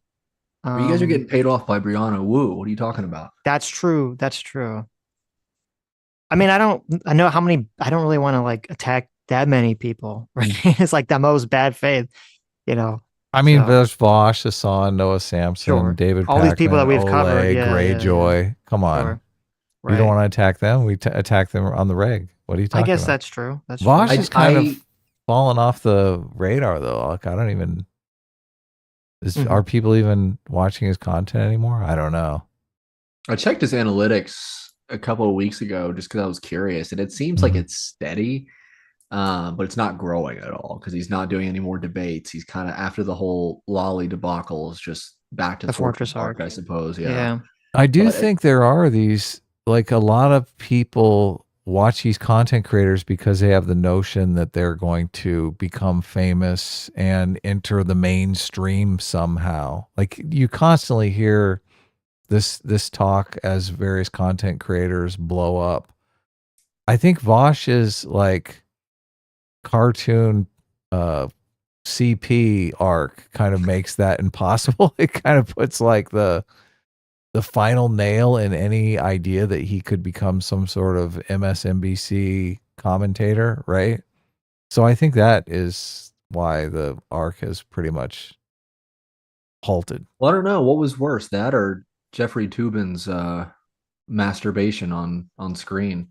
Well, look, but Jeffrey Toobin had already made it to the mainstream, and he didn't start off as like a YouTube content creator. The thing that I noticed, the thing that I observe is there's kind of this, rags to riches story that everybody loves. And the idea that somebody can just start a YouTube channel and be funny enough or entertaining enough or informative enough that they can blow up and enter the mainstream consciousness, I think people love. I think people really like that idea. So I think they latch on to content creators thinking, this Vosh is going to be the next big leftist commentator. Look at them. They could be delusional. Obviously, in the case of Vosh, I think they are completely delusional, but I still think as soon as something happens that makes it apparent that they are delusional, then all of a sudden the train stops. Yeah. Solid for $10 says Tory MPs like David Davis are supporters of civil liberties, largely because they are a core part of the English political heritage. Where does that fit in the definitions of right versus left? I mean, I don't know anything like about British politics or the specific person enough to kind of throw a label at them. So, sorry. Not Gay Ben, thanks so much for 26 months. Says, I'm not gay, by the way. Thank you. Thank you, Not Gay Ben. We're always in suspense. Yeah. Fate or Morality for $5 says, Adam, take a sociology class at Santa Monica Community College. It'll blow your mind. Also, no joke, dance history was a goated class. There you go. Look, that is a compelling story arc, I got to admit. Right. That would be great. What would I do? Like raise my hand on day one and say, look, I think I might be racist and I want to figure out how I can I'm here to stop give my that. mea culpa. Exactly. I'm here to find out if I'm actually racist or not. Where's the confession booth of racism? Right. Exactly. Oh God, you could fuck with them in so many different ways. Like it'd be Forgive me, Professor, for I have racism. Yeah, exactly. Yes. Well, look, I didn't like the new Star Wars. Does that make me a racist? No, it makes you misogynist, Adam. Oh man, that would be good. Cameraman 502 for $2 says, I want to see that version of How I Met Your Mother. There you go. Which one? We were talking about like the Police. college. Look, it's Pondering Politics right here. You're talking about Josiah. Yeah. Oh, hey, Pondering Politics for $20. Thank you. It says 10 minutes behind, but FWIW, I wasn't trying to imply anything about your views, which is why I distinguished the centrist from MAGA in the tweet, but you have credibility with the right, so your take is important. Thank you. Well, that's fair. It's annoying because, and I apologize if I was throwing something on you that you didn't mean to. That wasn't your intention, because it's like the label, me and Adam have like thrown away we always used to say that we were enlightened centrists as like kind of a joke. Yeah. And it's unfortunate because like it became like this weird thing, and the centrist label became this weird thing that is constantly being attacked and misaligned. And even with like, it wasn't that tweet, but the tweet before that he put out, it's like Destiny's like retweeting it and he's like attacking centrist, the quote centrist as like the people who pretend not to be the Trump simps but are the Trump simps, right? Which it's like this like really weird conception of reality. No, there's not a political commentator that makes more money pretending to not like Trump or to not be a right winger, but then to just simp for right wing stuff. Like no one actually makes money doing that. Would make more money doing that than just being like, oh, I'm just full on right winger, full on Trump, pro Trump, blah blah blah blah blah. Like what happened is you had people who were on the left, and then because of a lot of the woke stuff, they kind of slowly started moving away from the left, started slowly moving right. And because of just like the weird constraints and psychologies involved, it's very difficult for people to kind of just exist in a politically homeless realm. And they kind of get sucked further and further down a pathway. And I think that's what you saw with Tim Pool and some, the other people that kind of went on that track. But yeah, what's the meme where it's the person standing in the middle of the two and they're like, oh, I think both sides have a good point. And then the blue side pushes them over to the right. Right. And the right helps them up. And they're like, why are you defending them? Right. But see, there's a more insidious part of that, which is that 100% happens. But then a lot of people, after they get attacked from the left, people want to be part of a community. They want to be part of a tribe. And it's like, I did see a lot of people who, once they got attacked by the left, they do get sucked into being on the right, or they do get sucked into being like all of a sudden not being as critical of Trump or critical of people on the right as they are as critical of people on the left. That definitely happens. And so it's just annoying because I feel like me and Adam kind of go like really above and beyond to try to prevent that from occurring. And we always get lumped in with people who I don't think are, who don't do that, who just become, cheerleaders from one side or the other. And we always get lumped in very unfairly, in my opinion. So, yeah, our credibility with the right ends as soon as we start talking about things they disagree with.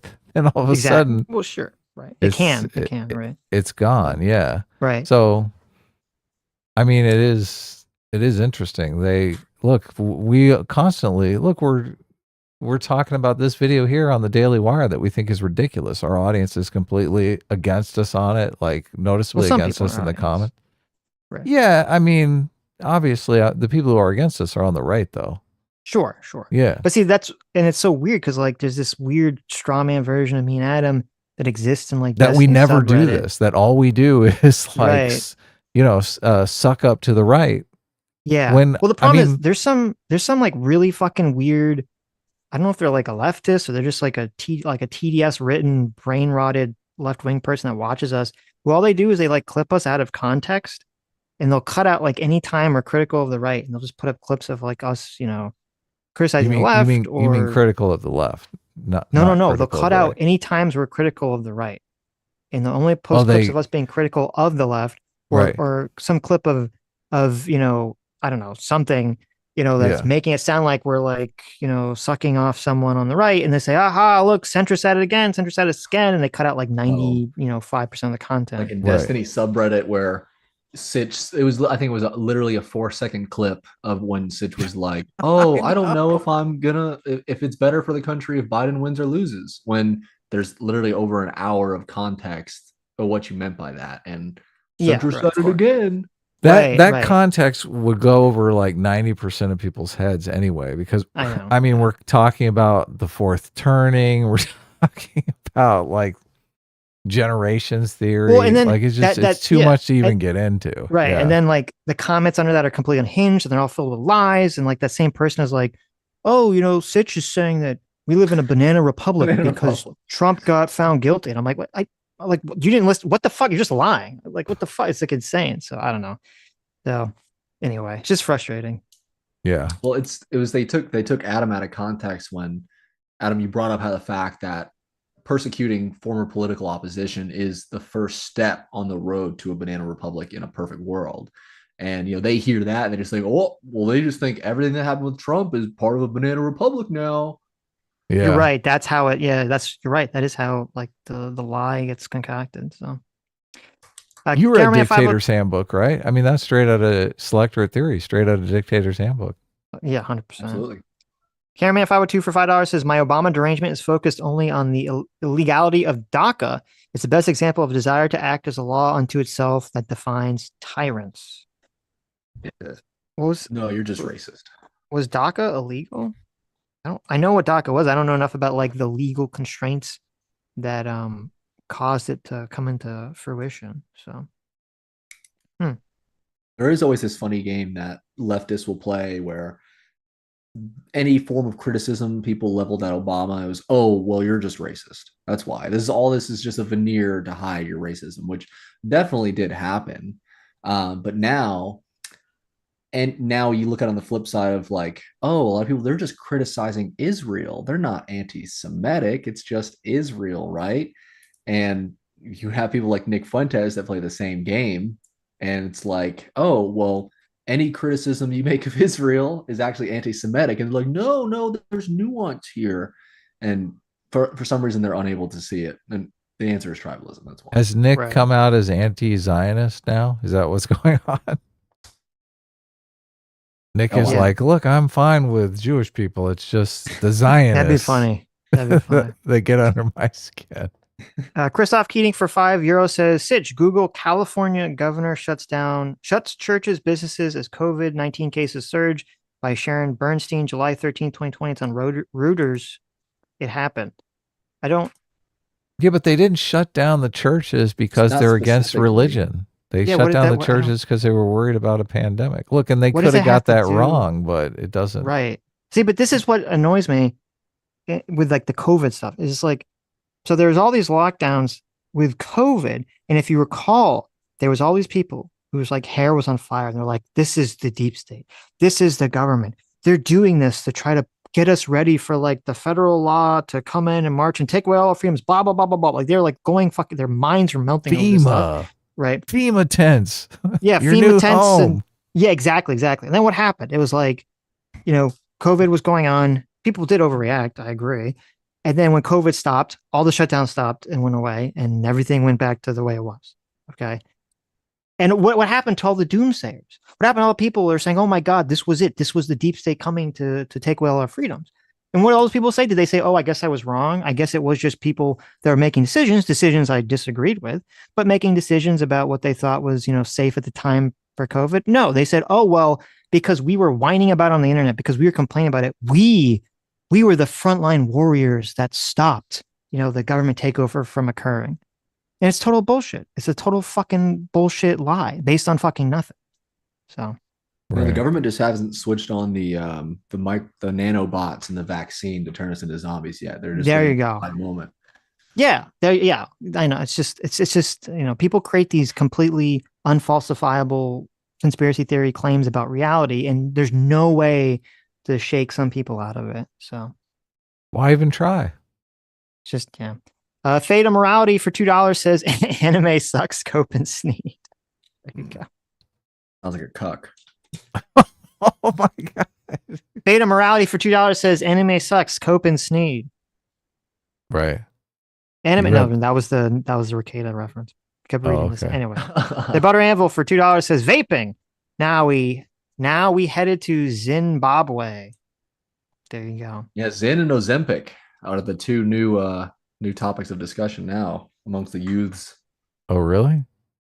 Yeah, like apparently Ozempic, I don't know if you guys are familiar. There's it's huge with women trying to lose weight. It's like it's a diabetic medicine, but yes, I think it helps with satiety. South Park just did a special about it, actually, the obesity special. Yeah, they're calling it the what was that fat lady? The fat lady the name killer. Of the drug what the fuck's the fat lady's name? The fat singer lady. Lizzo? Yeah, what is her name? Lizzo. Yeah, they're like, there you go. Yeah, they're like, do you not want to feel bad about being fat? Take Lizzo. It's a Lizzo drug, huh? Yes. Cameraman Fire 2 for $5 says Michael Knowles is describing positive liberty. Another example is that Michael Jordan was the freest man on the basketball court. Because he had the most options.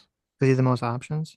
Well, but if that's the case, I mean, you can describe positive liberty without using positive liberty as a synonym for freedom. Those should be two different concepts. So, Become the Knight for $10 says you should have Knowles on to discuss his point of view. Freedom as an ability to choose rightly is compared against license, the ability to do whatever you want without consequences. Mike's a nice person. I would talk to Mike if he will come on. Sure. Not opposed to that. Yeah. Grenell Vat for $10 says freedom is the capacity to make decisions subject to external factors. What you choose to do with it under those circumstances is where the moral, philosophical considerations come into play. Yeah, I agree with that. I think that's a much better way of conceptualizing and defining freedom. Fondue for $50. Thank you so much. Says, I feel like freedom is made up of two parts, the ability to choose and commitment to choose, because they're arguing between liberty and property. The left typically advocates to have options to choose and the right to commit to the consequences. Remember that freedom is made up of two parts, the ability to choose and the commitment to choose. That's the arguing between liberty and property. I'm not sure I understand this. Yeah. I have to think about that. Become the Knight for $5. Thank you. For $15. Thank you. Says Knowles grounds all of his thought in moral philosophy. That may be where you could be misconstruing some of his POV. The argument of free will in a theist moral system is the ability to choose wrong. Love cannot exist without free will. How that applies to government and society is a little different. Yeah, but first of all, he's not really talking about free will. He's talking about freedom, which I guess would be a different concept. I don't think I don't see how I'm misconstruing anything he said. He literally is trying to redefine the word freedom, or using a definition of the word freedom to only include doing something positive, which I don't like. That is just textbook, like setting yourself up to allow someone to take away your freedoms while saying that they're not. In the theist setting, they also use free will as a way to get around the problem of evil. They always connect free will to the problem of evil. Like, why is there so much evil and suffering in the world? Why are people allowed to murder one another? And they say, without free will, there would be no good. Look, I'm not a theist. I'm hunting here on the actual meaning of their argument, but you've heard that before, right? The connection of free will and Problem of evil. Problem of evil. Well, the argument, which I think is a fine argument for theists to make and Christians to make, is that, if you didn't have freedom to choose or free will to choose, then the choice between sin and virtue would be meaningless, right? Right, but evil wouldn't exist. Like, is the trade-off worth it? Right. Well, it depends on what the point of life is, right? Yeah. I mean, a lot of people, I think a lot of the people, especially in this video, are arguing that, well, I guess they are kind of arguing that we need to have that free will. Maybe they sense in the background the lingering problem of evil is going to come up and bite them. So that's why they're like, well, we can't really bite the bullet on this free will thing. Although in a political sense, they are kind of saying that, we need to limit people's free will so that we can form a better society, right? Isn't that inherently their argument? Yes, we have to make gay marriage illegal because it's destroying society. Society will be better. How can we justify our tyranny while? Yes, exactly. Exactly. So look, they are trying to deal with the problem of evil. They just see the problem of evil as something different. They're like, look, we have all these earthquakes that are being caused by gay people happily married. Well, this reminds me a lot of when you guys had eudaimonia on a while ago. I remember there was something he said that kind of stuck with me, is that he mentioned a lot of this kind of goes back to the idea that there is no action that you take that doesn't affect anybody right else, that is separate from a societal outcome. Which, while that's maybe technically true, obviously if you look out on a scale, like, okay, well, me watching pornography versus me shooting somebody in the head, while sure, you can make an argument that downstream I'm going to make an action or perform an action because I watched porn that might be detrimental to society somewhere down the line due to the butterfly effect, as opposed to me directly shooting somebody. There's a sliding scale there. Of course, yeah.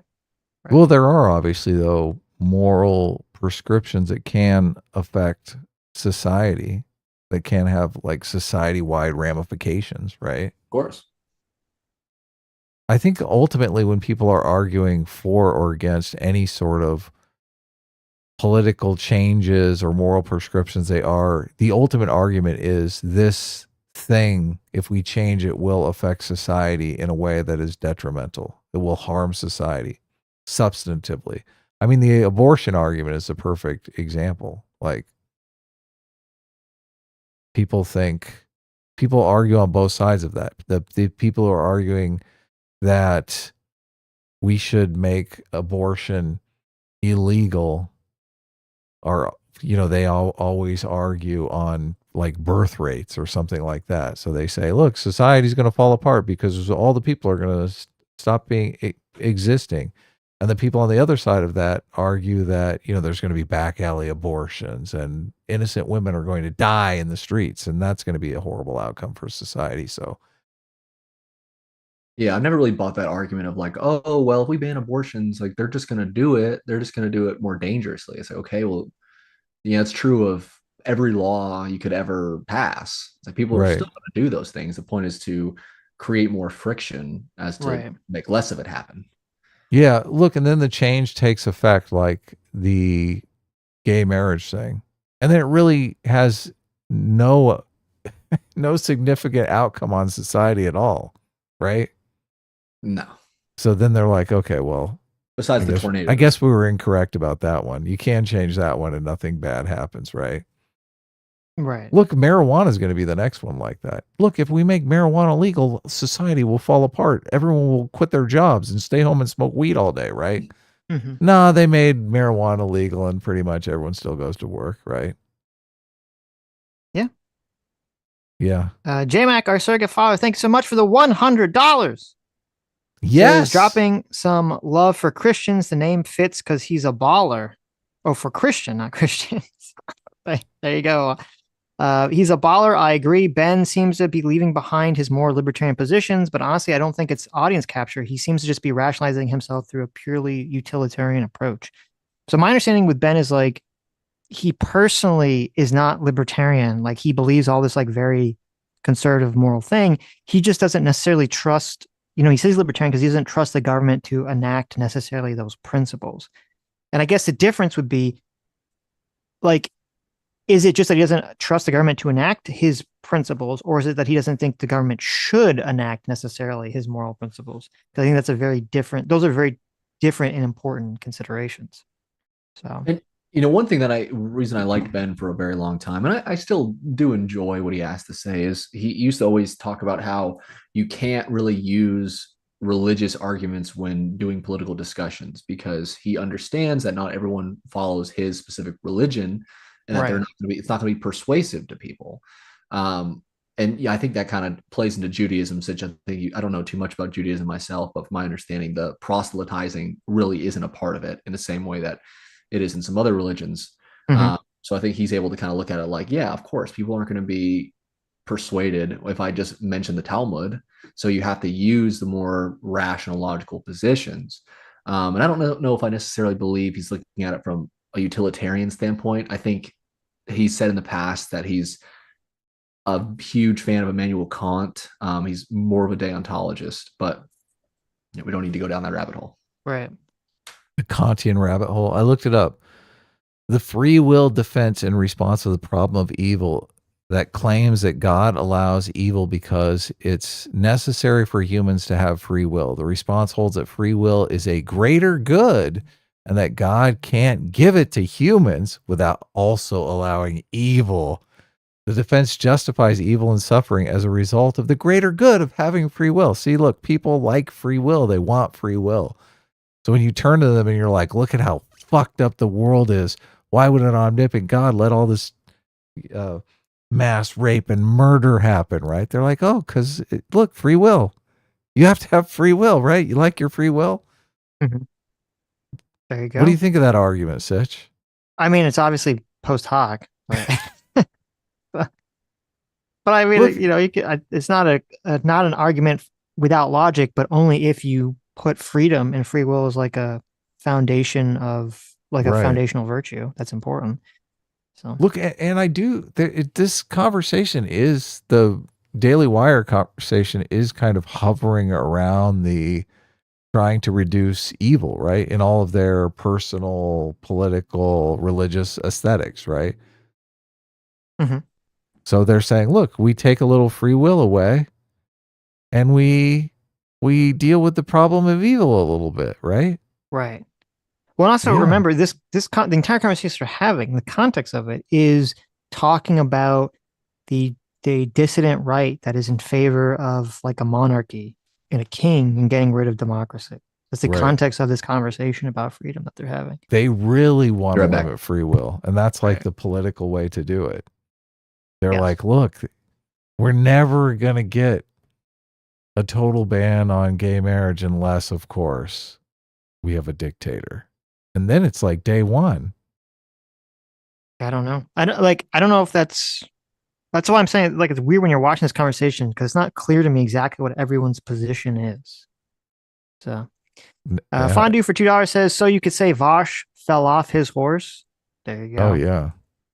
Oh, JMac, our got father for Ugh. $20. Thank you so much. Says, also check your DMs after the show, Sitch. Going to send you a questionnaire regarding certain plans that are play. Yes, I will 100% do that. Thank you, Jay.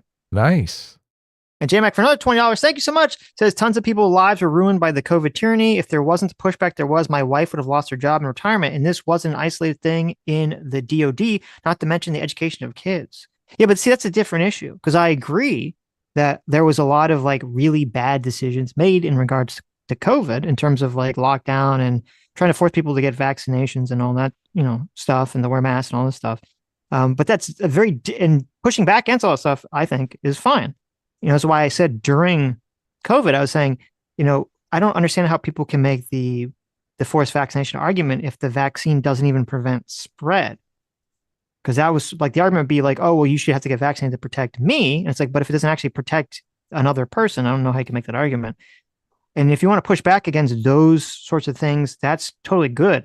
I was only speaking to specifically the people claiming that this was some kind of like conspiracy by the government to sort of train people to take away their freedoms, which obviously, and that the COVID lockdowns were really like the first step to kind of creating some sort of permanent lockdown, freedomless society, which a lot of crazy people were pushing, and none of that really came to pass, obviously, because none of that was even true.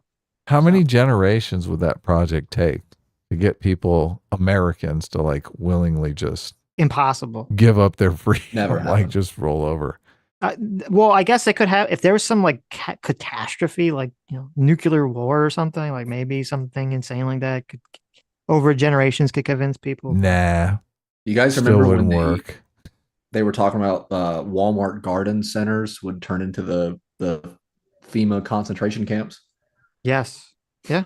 Wow. Yeah, so silly. Josh Calejero for $2 says freedom cost $1.05 and 95 cents for the will. Thank you. Nice. The freedom will. J-Mac for $20. Thank you so much. His attempted tyranny is still tyranny, regardless of whether it's successful or not. I don't give the government credit just because they failed at their tyranny. I mean, again, I don't disagree, but I'm referring to something completely different. So, become the knight for what?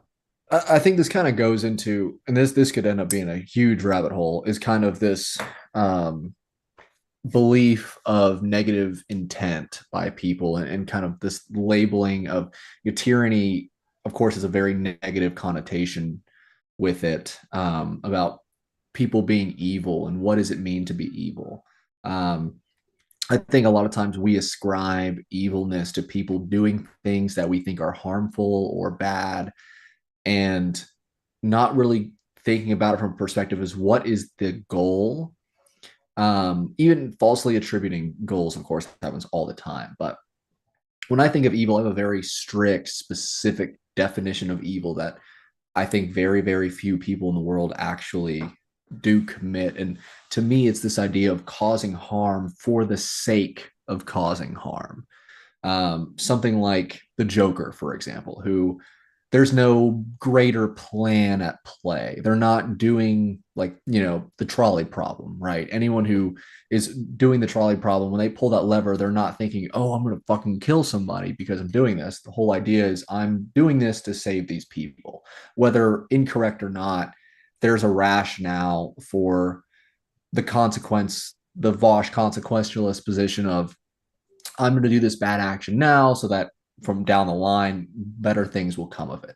And for me, I think it's very, a very slippery slope when we start labeling anybody who, now, of course, we can't read minds, is doing things with the intention of good versus, oh, they're just evil. They just want power. They just want to control. And in my opinion, it's better to err on the side of Hanlon's razor and just say, look, I think what they're doing is wrong, and the way they're going about it is going to have bad unintended consequences. But I think it's for the sake of humanizing, we need to look at them as not just a boogeyman who needs to be eradicated. And not that J-Mac is saying that by any means. I know he's not. But you will have a better time in life if you just believe people are acting correctly or they're in their own interests for other people, and maybe they're just going about it the wrong way. So if the outcome is the same, though, I mean, I get what you're saying, and it's always best to just assume people have good intentions. But every once in a while, I mean, you do encounter someone that you're like, that fucker, he knows what he's doing. He's totally lying. He's totally he's totally fucking with me. But obviously there are a lot of idiots in the world. But look, when the idiots have the same outcome as the guy who's fucking with you, oh, that's when, I mean, obviously something has to be done. Something has to change. Something has to give.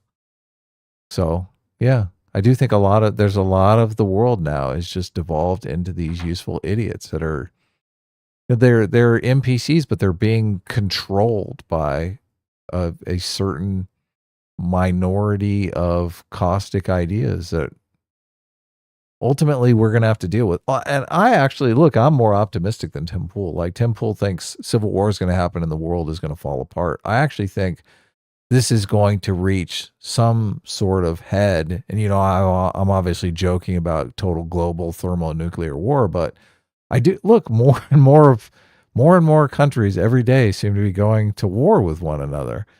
And if we do find ourselves in the not too distant future in kind of like a World War II type scenario, look, the World War II brought the world together. World War II launched America as a superpower. So I don't think it's going to be all bad. I think it's going to force people to come together in the same way that the squid did at the end of the Watchmen. I generally would agree with you, Adam. But the one thing that concerns me is I feel like when you look back at past generations and like people talk about how we're more politically divided now than ever, and I'm like, well, that's just not true. I mean, if you look at the civil rights era, that was insane. But the one thing that does worry me now more than ever is with the current technology, with social media, is that it's a lot harder for people to forget that everything's recorded, everything's online. You can go back, and people's memories are going to last a lot longer. Yeah. Versus I feel like previous generations, like you would just forget about it, or they would die out, and the new generation would be born, and they didn't have any of those experiences. But now the new generation can be born, and they watch Brianna Joy Gray or a Hassan video from 20 years ago, and they're like, you know what, this person's right. Yeah. Mm-hmm. It's a technological problem, but I think we need to just return to monkey. Well, no, I think, look, if people are so are so quickly manipulated, then we can use that technology to fix things just as quickly. Sure. Become the Knight for $5 says, I agree there's a danger of oppression if you apply Mike's definition of freedom. I don't know what his application realistically looks like, though. Yeah, and it's interesting because I looked up to like Catholic definition of freedom, and I saw, I found other, Catholic theologians sort of pushing like that similar concept of freedom that he's talking about. So obviously that's where it kind of derives from. And I mean, I guess that conception of freedom, that makes sense when you're like in a church and you're preaching to your choir and you're trying to get people to do things that you believe is morally right. Right. That's fine. I don't think that's really has a place in terms of the conversation of like governance and whether we should have a king or not. So I'd say just keep it in the realms of religion. Yeah, look, this was a distinction that Stephen Hicks made in that debate we watched part of, where he was like, in public life, that's where things really get serious because we, dispatch men in uniforms to come and arrest you if you break the rules. Like, sure, you can advocate whatever rules you want in your church that you opt into and can leave if you don't like the rules. But in public life, you don't have that option, right? Yep. Chad D, thanks so much for 3 months. Kaizatron for $5 says, in the immortal words of our Lord and Savior Optimus Prime, freedom is the right of all sentient beings. There you go. Yeah. Thank you, Optimus. I love it. J-Mac for another $20. Thank you so much. Says, gotcha. I misunderstand your point. Heart emoji. Sometimes the nanobots messing with my hearing, Well, no, listen, this is why I always say Sitch's law. There's always like when you're talking to someone, they're coming from like a base assumption of what the words they mean in their mind mean, and the person listening has a base assumption of what the words mean in their mind. And this is where, like, in my opinion, so many arguments and miscommunications break down just because we're defining things differently in our mind. So I do think that's why freedom. That's why I don't like Michael Knowles' conception of freedom, because it's like when he's using it in this conversation, like it means like when you're talking about like what kind of government style we should have, when you say freedom, people mean like they know what you mean, and they mean it in a very different context than like the religious sense that he's using it. But what are we gonna say? I do think freedom in the American context somewhat breaks down to like a plethora of opportunity. Mm-hmm. I do think that's what, when people talk about America and our freedoms, I think there is a bit of that, a lot of options type thinking, just right. at an intuitive level.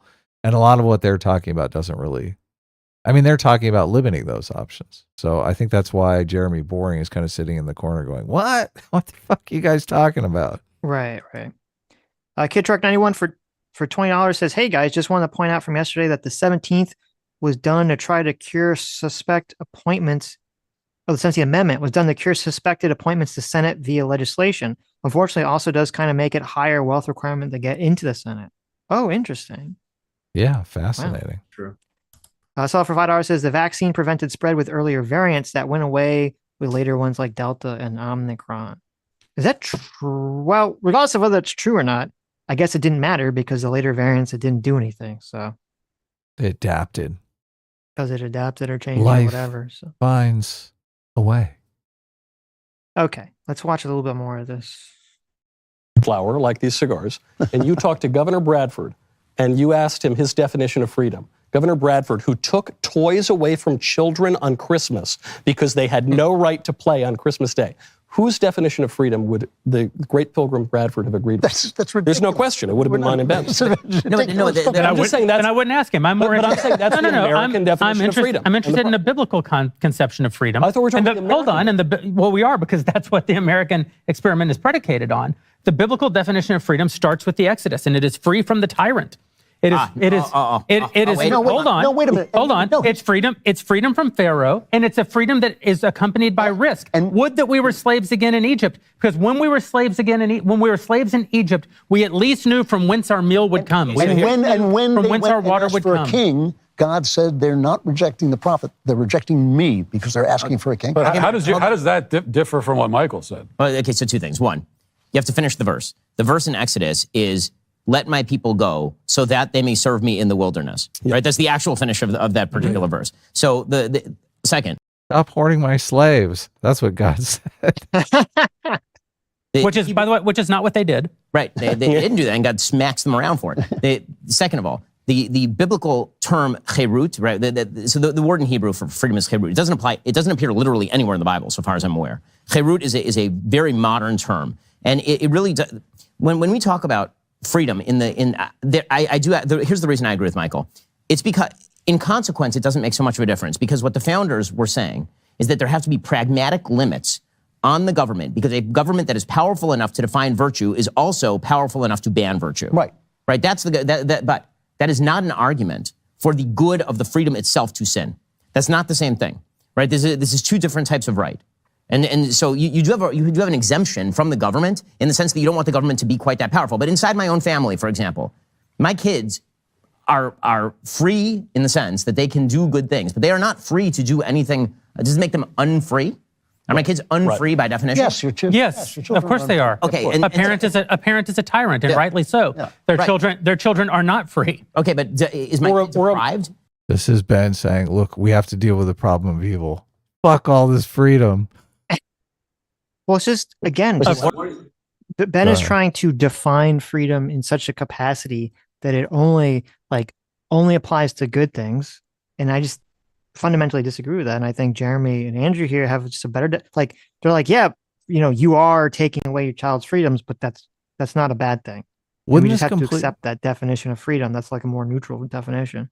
But wouldn't his definition completely deal with the problem of evil? Because look, your choices are between vanilla or chocolate ice cream, right? They're not between murder and like theft. Those aren't choices that you can make. Yeah, you got plenty of choices. You live anywhere.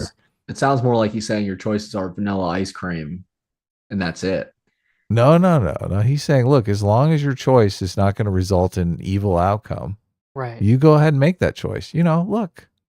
Yeah, but how is he? You can go scuba diving on this island or that island.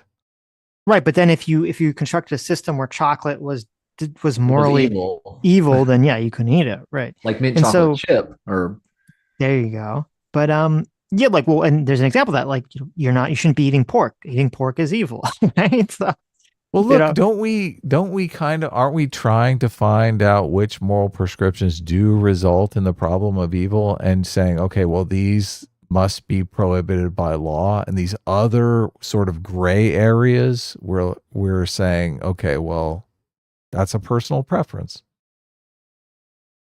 Yeah. Seems like that's what the whole social project really is. Yes.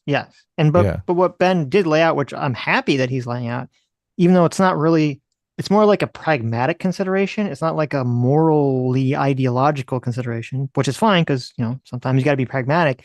That he was saying, he agrees, and this is, I guess, where the libertarianism comes from, is that he agrees that the founding fathers were saying that the government shouldn't necessarily shouldn't be so heavily in like the judgment of kind of creating legislation about these moral considerations, because if you give the government the power to do that, you're giving them the power to basically do it in a way you wouldn't want. To legislate, evil things that you were against. So it's better to just kind of err on the side of caution and be more libertarian about the whole thing. Right. It's just a matter of time before the anti-pork laws come out, right? Or the anti-pornography laws. It's like, by that logic, then there should just be no laws about anything. Well, not necessarily. It should be there's laws about things that generally everyone like agrees with, or laws about things that infringe upon other people's rights, like violence, but not necessarily laws that say like, you can't eat pork, right? Or laws that say you can't look at pornography, or something to that effect. Right. No, I'm just saying by Ben's logic, obviously he wants to ban pornography. It's like, okay, well, how does that follow that framework? Right. The banning of pornography would seemingly contradict that notion. Though I wonder, he has a whole video. I only listened to a little bit of it yesterday. I'll probably listen to the rest of it today, where he talks about the banning pornography question. But I wonder if part of the argument would be too that, well, the government has already grown so large that basically it's gone outside the bounds of this kind of conception that the founding fathers had about the fear of the government growing so large, because it's already done that. So you might as well use this giant to, your moral advantage. Or is that good for my kid?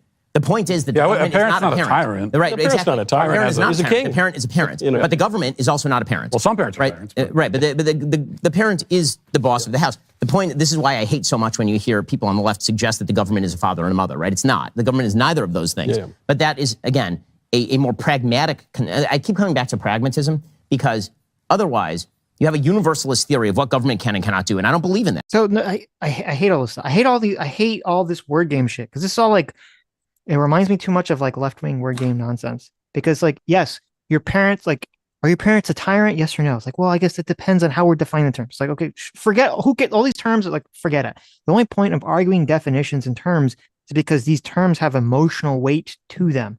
And so tyrant has a negative emotional weight. Freedom has a positive emotional weight. So we have to like construct arguments to say like, oh, of course we're in freedom and I'm not a tyrant. It's like, okay, forget all those stupid terms. What's actually going on from a conceptual level is that we as a society, well, the sane people obviously, agree that parents have the ability to take away the freedoms or have control over their children when they're under 18 that other people don't have over adults in society, right? That other people, your children, when they're under 18, don't have the same rights and freedoms necessarily to just do whatever they necessarily would want that, an adult would have. And we have considerations and ideas about why this is and all this stuff. And that's fine. But the concept is there. It's kind of stupid to waste our time arguing like these words that have these emotionally, morally worded energy behind them, like tyrant or freedom or all this other stuff. Right. Sounds like a lot of obfuscation going on. Yes. How are we supposed to bully people, though, if we can't use the loaded language, Sitch? Jeez.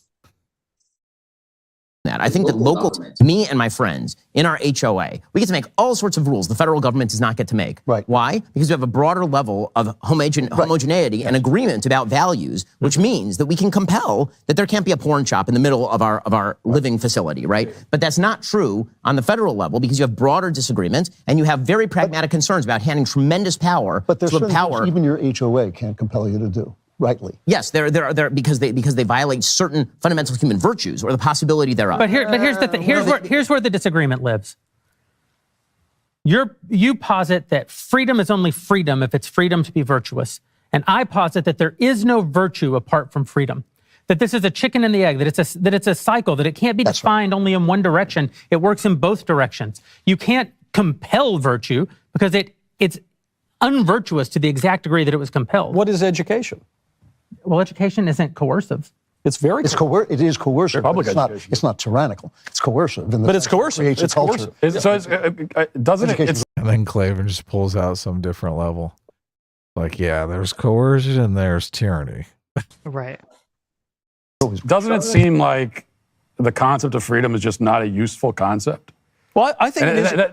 that's why many cultures throughout history, probably most of them, weren't focused. They didn't talk about freedom at all. Even probably today, you go to most places on Earth and you talk about freedom. It's not part of their.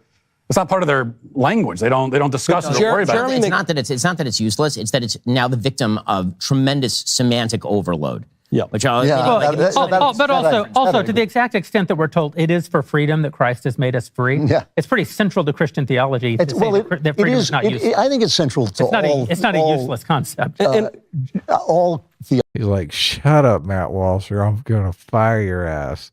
This is great. He totally put Matt Walsh in his place.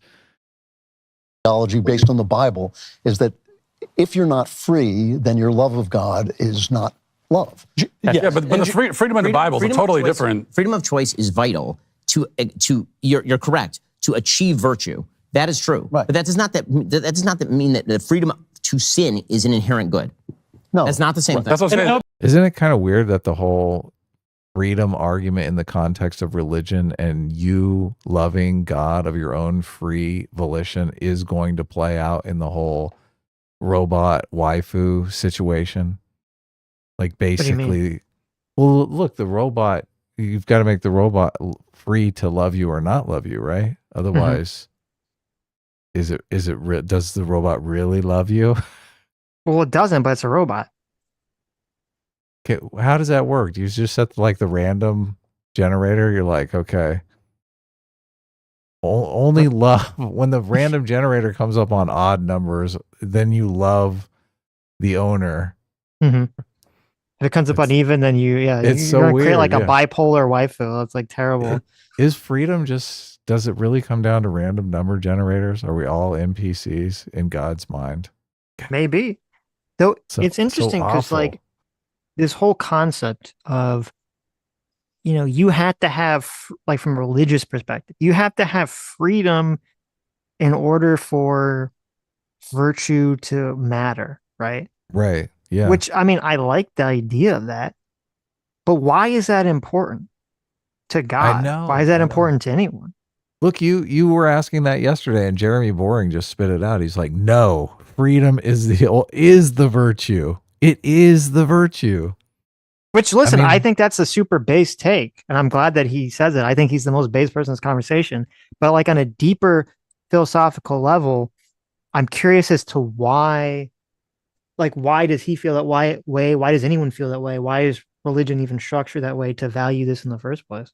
We drove down on the error correction mechanism, and I think that's ultimately what Jeremy Boring would come to as well.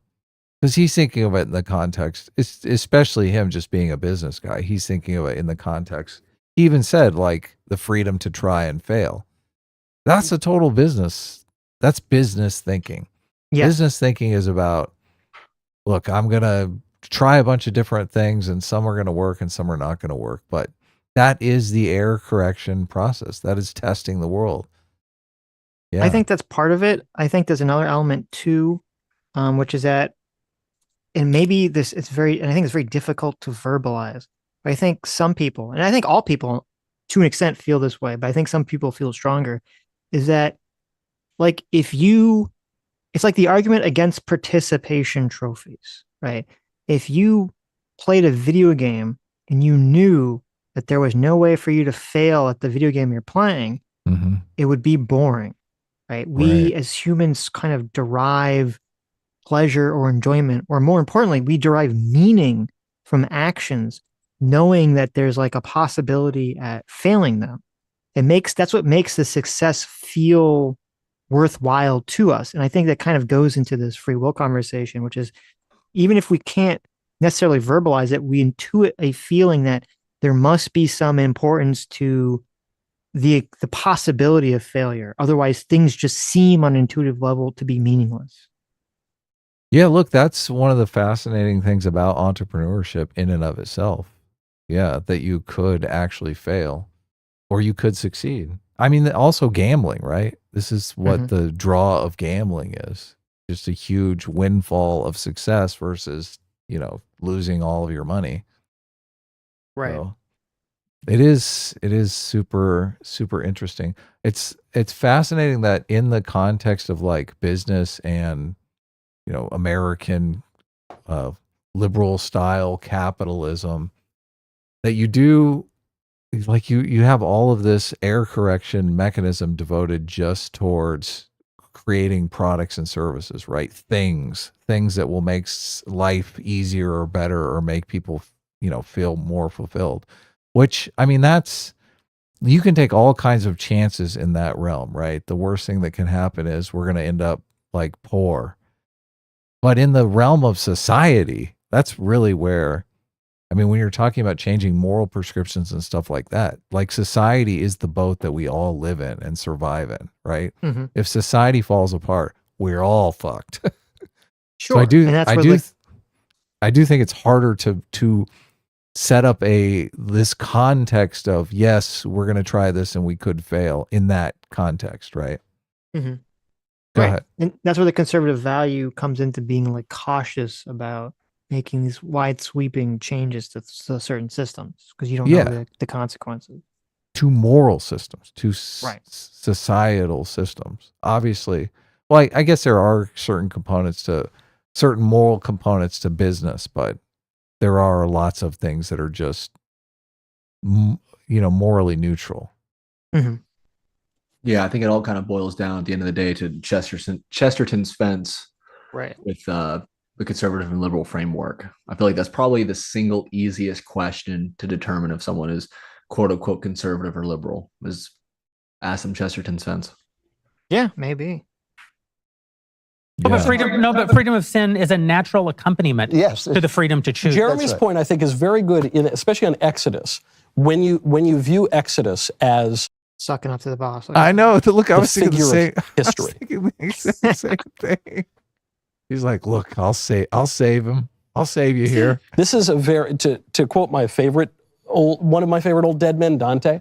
He views Exodus. He's pretty close to the top. Certainly his favorite dead man. He views Exodus as the figure of history. Like all stories have a literal meaning, they have an allegorical meaning, a moral meaning, all these different meanings.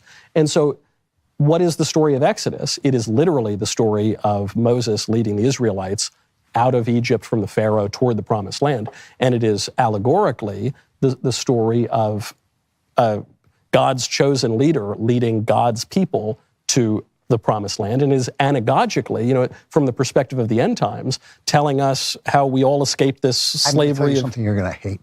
You're misreading Dante. What are you talking about? I'm misreading. I probably am because Dante. Someone in the comments pointed this out. Now I can't stop noticing it. Those buttons on Michael Knowles' jacket don't really serve any purpose, but to highlight where his fucking male nipples should be.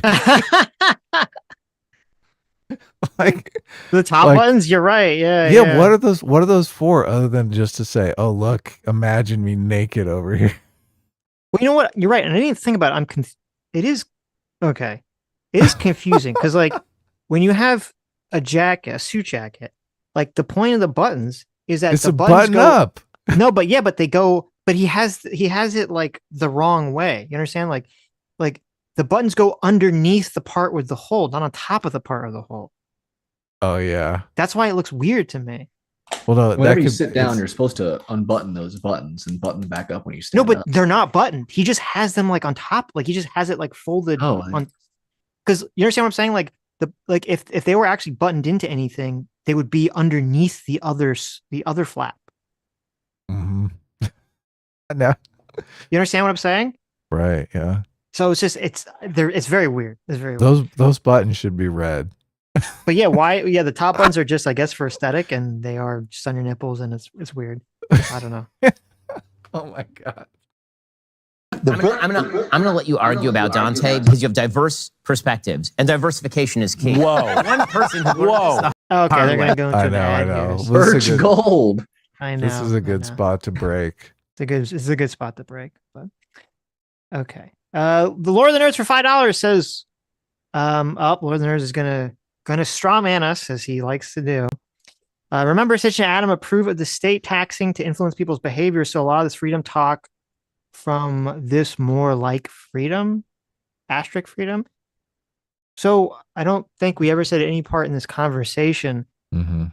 that the state shouldn't be, and it's kind of what we're talking about, that the state shouldn't be making, moral prescriptions. The question is where, how, and what to draw the line is. I thought that was kind of I thought like if you were like actually paying attention to what we were saying both today and yesterday without trying to do as bad faith as humanly possible, I mean that should be like just wildly obviously apparent that any legal framework, any moral framework in a society is going to have to grapple with these questions. So, Yeah, and I mean, obviously, taxation, I would argue, exists at its root level, and most libertarians even accept this as like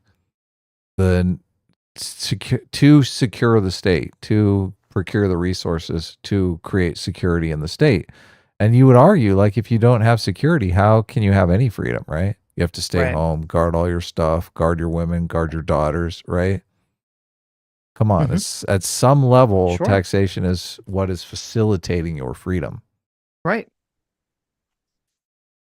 And I Anyway. even said, I mean, the entire thing I was saying, my criticism was like the literally opposite of what you were saying, or the nerds, which is why it's like your super chat's kind of baffling because I was saying they're the ones that are trying to conceptualize this sort of like definition of freedom that only applies to their moral situations. And I'm saying, no, freedom itself is sort of a neutral thing. And you just have to kind of accept and bite the bullet that, yeah, sometimes people, the government, your family, they're going to put limitations on freedom because, having ultimate freedom isn't necessarily a good thing. Right. So. Yeah. So you're accepting the bad faith interpretation of the term freedom, kind of like I was accepting the mob rules with democracy. I'm like, No, I'm yeah, just saying, sure. like, I think freedom, the kind of like, obviously, freedom gets morally front loaded with like positivity in America, and I think that's a good thing. But I think when you're kind of having a more in-depth conversation, you just have to accept that freedom in itself can lead you to do bad things, as you're saying, like the freedom to kill someone, right?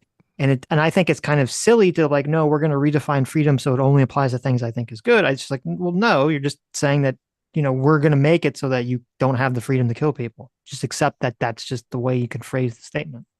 Having a conversation, I think, about the limits of the utility of freedom, I think puts it on more neutral ground. Sure. Yeah. Right.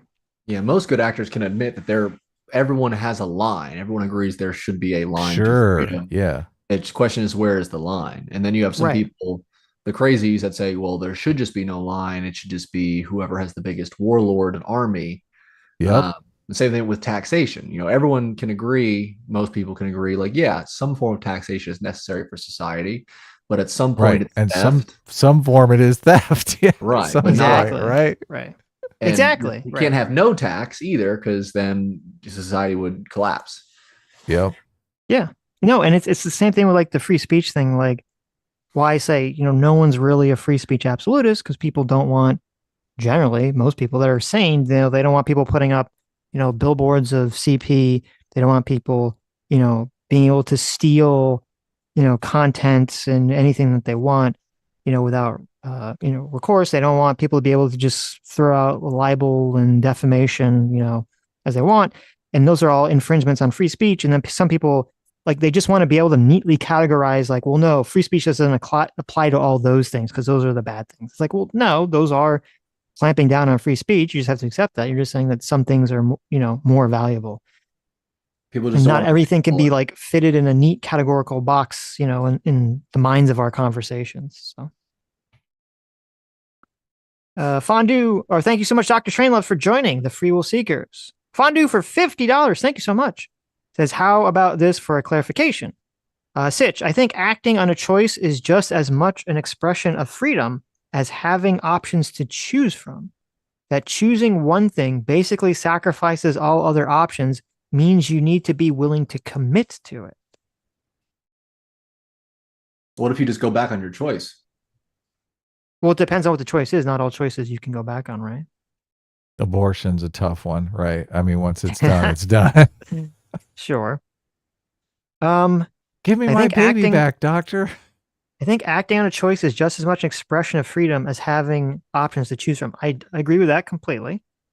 That choosing one thing basically sacrifices all their options means you need to be willing to admit. Yep. Yeah, I That's don't. Yeah, I happens agree with that too. too. Yeah. So I mean, I agree. I agree with the statement completely. I think.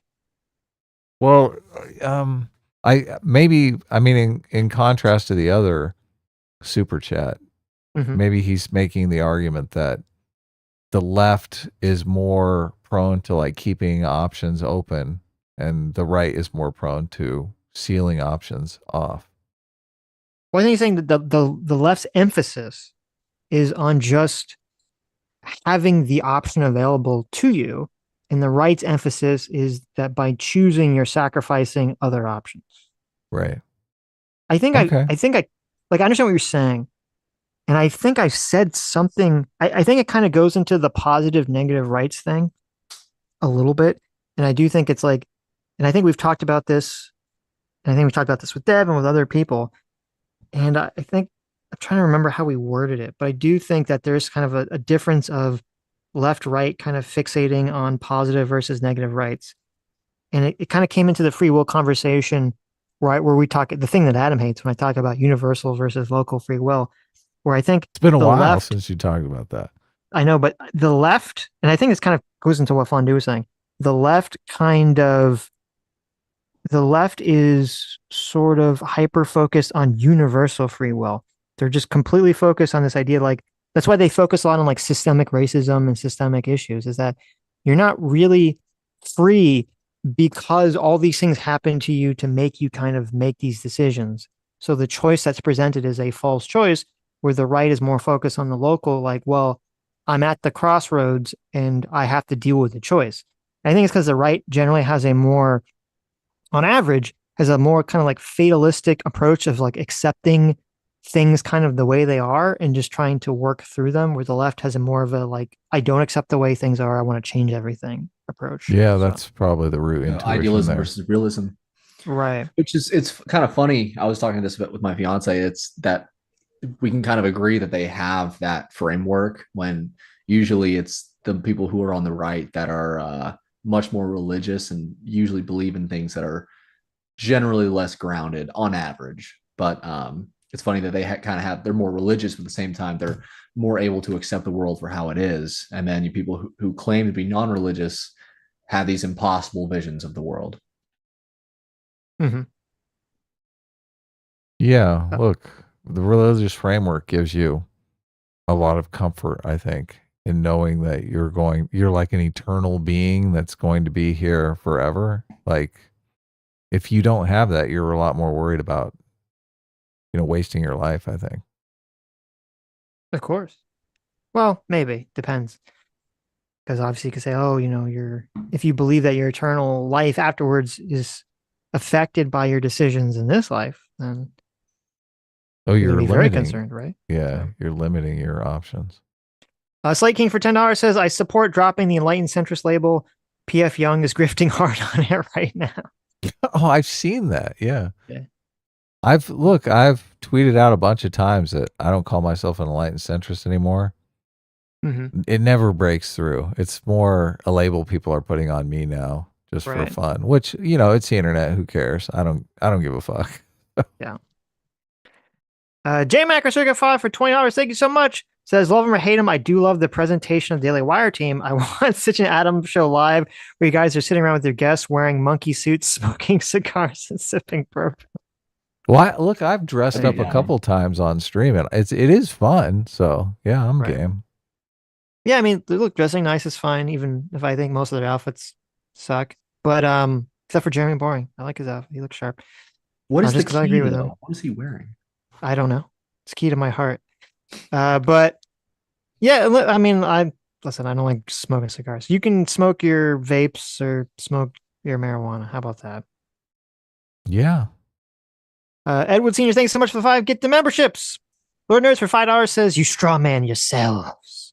You justify taxation with roads and police, but you actually want to use it to curb behavior, false equivalences. Well, no. I don't know why. you have like a very difficult time like understanding complicated concepts. You do this thing where you want to like parse everything out past the point of it making any logical sense. Okay. Some, like, yes, parts of taxation are just to make it so that you have infrastructure and things that exist for the society, for the government to even function. Yes. And part of taxation is to try to influence behavior in a way that people or the government thinks is a way, like a pro-social thing to do. That's why they levy taxes on, cigarette smoking, because they want people to not to do less of it, right? They're trying to add some element of friction on the product without banning it outright. I don't think any of us have. I mean, obviously, that's just such an obvious part of how taxation works and something we've talked about time and time again. So I don't know. I don't know what the fuck you're talking about, I guess. Why you're so like hooked up, like you're so like fixated on this concept. But he says you justify taxation with roads and police, but you actually want it used to curb behavior. Lord, what do you think police do if they don't curb behavior? What do you think the purpose of police are? Right. Yeah, and what would you prefer, to disincentivize behavior with taxes or to make something completely just illegal? Yeah. I don't know. So, police are the ultimate expression of curbing behavior. It's literally called law enforcement. right. Yeah. Right. I forgot. It's a name in Chinese, but thank you for the $5. It says, I love your show, Adam and Sitch. Someday you guys should do a debate. Of what alt-his and Monsieur Z on the theoretical Second American Civil War. Yeah. I haven't seen that conversation. Look, last time we had Rudyard on. Rudyard is like a friend of the show. I would call him a friend too. I'd say he's like one of the good faith people out there, good, honest content creator. I agree, yeah. And even if you disagree with him. But last time we had him on it, he was like, okay, but we can't talk about the Civil War this time. It's like I think he kind of feels like he's being, what is it, like typecast as the like Civil War guy. So it's funny that you're saying, look, we should have him on and debate the coming Civil War. So I mean, I think he wants this. I'm not familiar with Monsieur Z. Mm-hmm. But I mean, if we love the host debate between him and what if all his, if both sides would want to do that. But, well, no, I think he's saying that they would debate us. No, he's saying he wants 2v2. Someday you guys should do a debate. Right. Yeah. Oh, I got you. You're right. Yeah. Or maybe it's a response to the debate. I'm not really interested in doing a debate on whether this could be a civil war. I feel like we've talked about that enough. And it's just kind of a lot of I don't know if I don't really, and this is kind of, I think, where I have a disagreement with Adam. I don't know if I really agree with like the sort of like framework of just looking at like history and saying like history is going to show us a guide map of like how predictive of like future behavior is. So right, yeah. Sitch has I think our disagreement is Sitch has this idea that we're constantly in a state of culture war, and the idea that the culture war is going to end with a clear victor. I think Sitch doesn't really agree with that claim. Well, I don't even know if I'd say that. I mean, obviously the pendulum does swing, and I think you could say that like there are time periods where it seems like one side like wins for a time, right?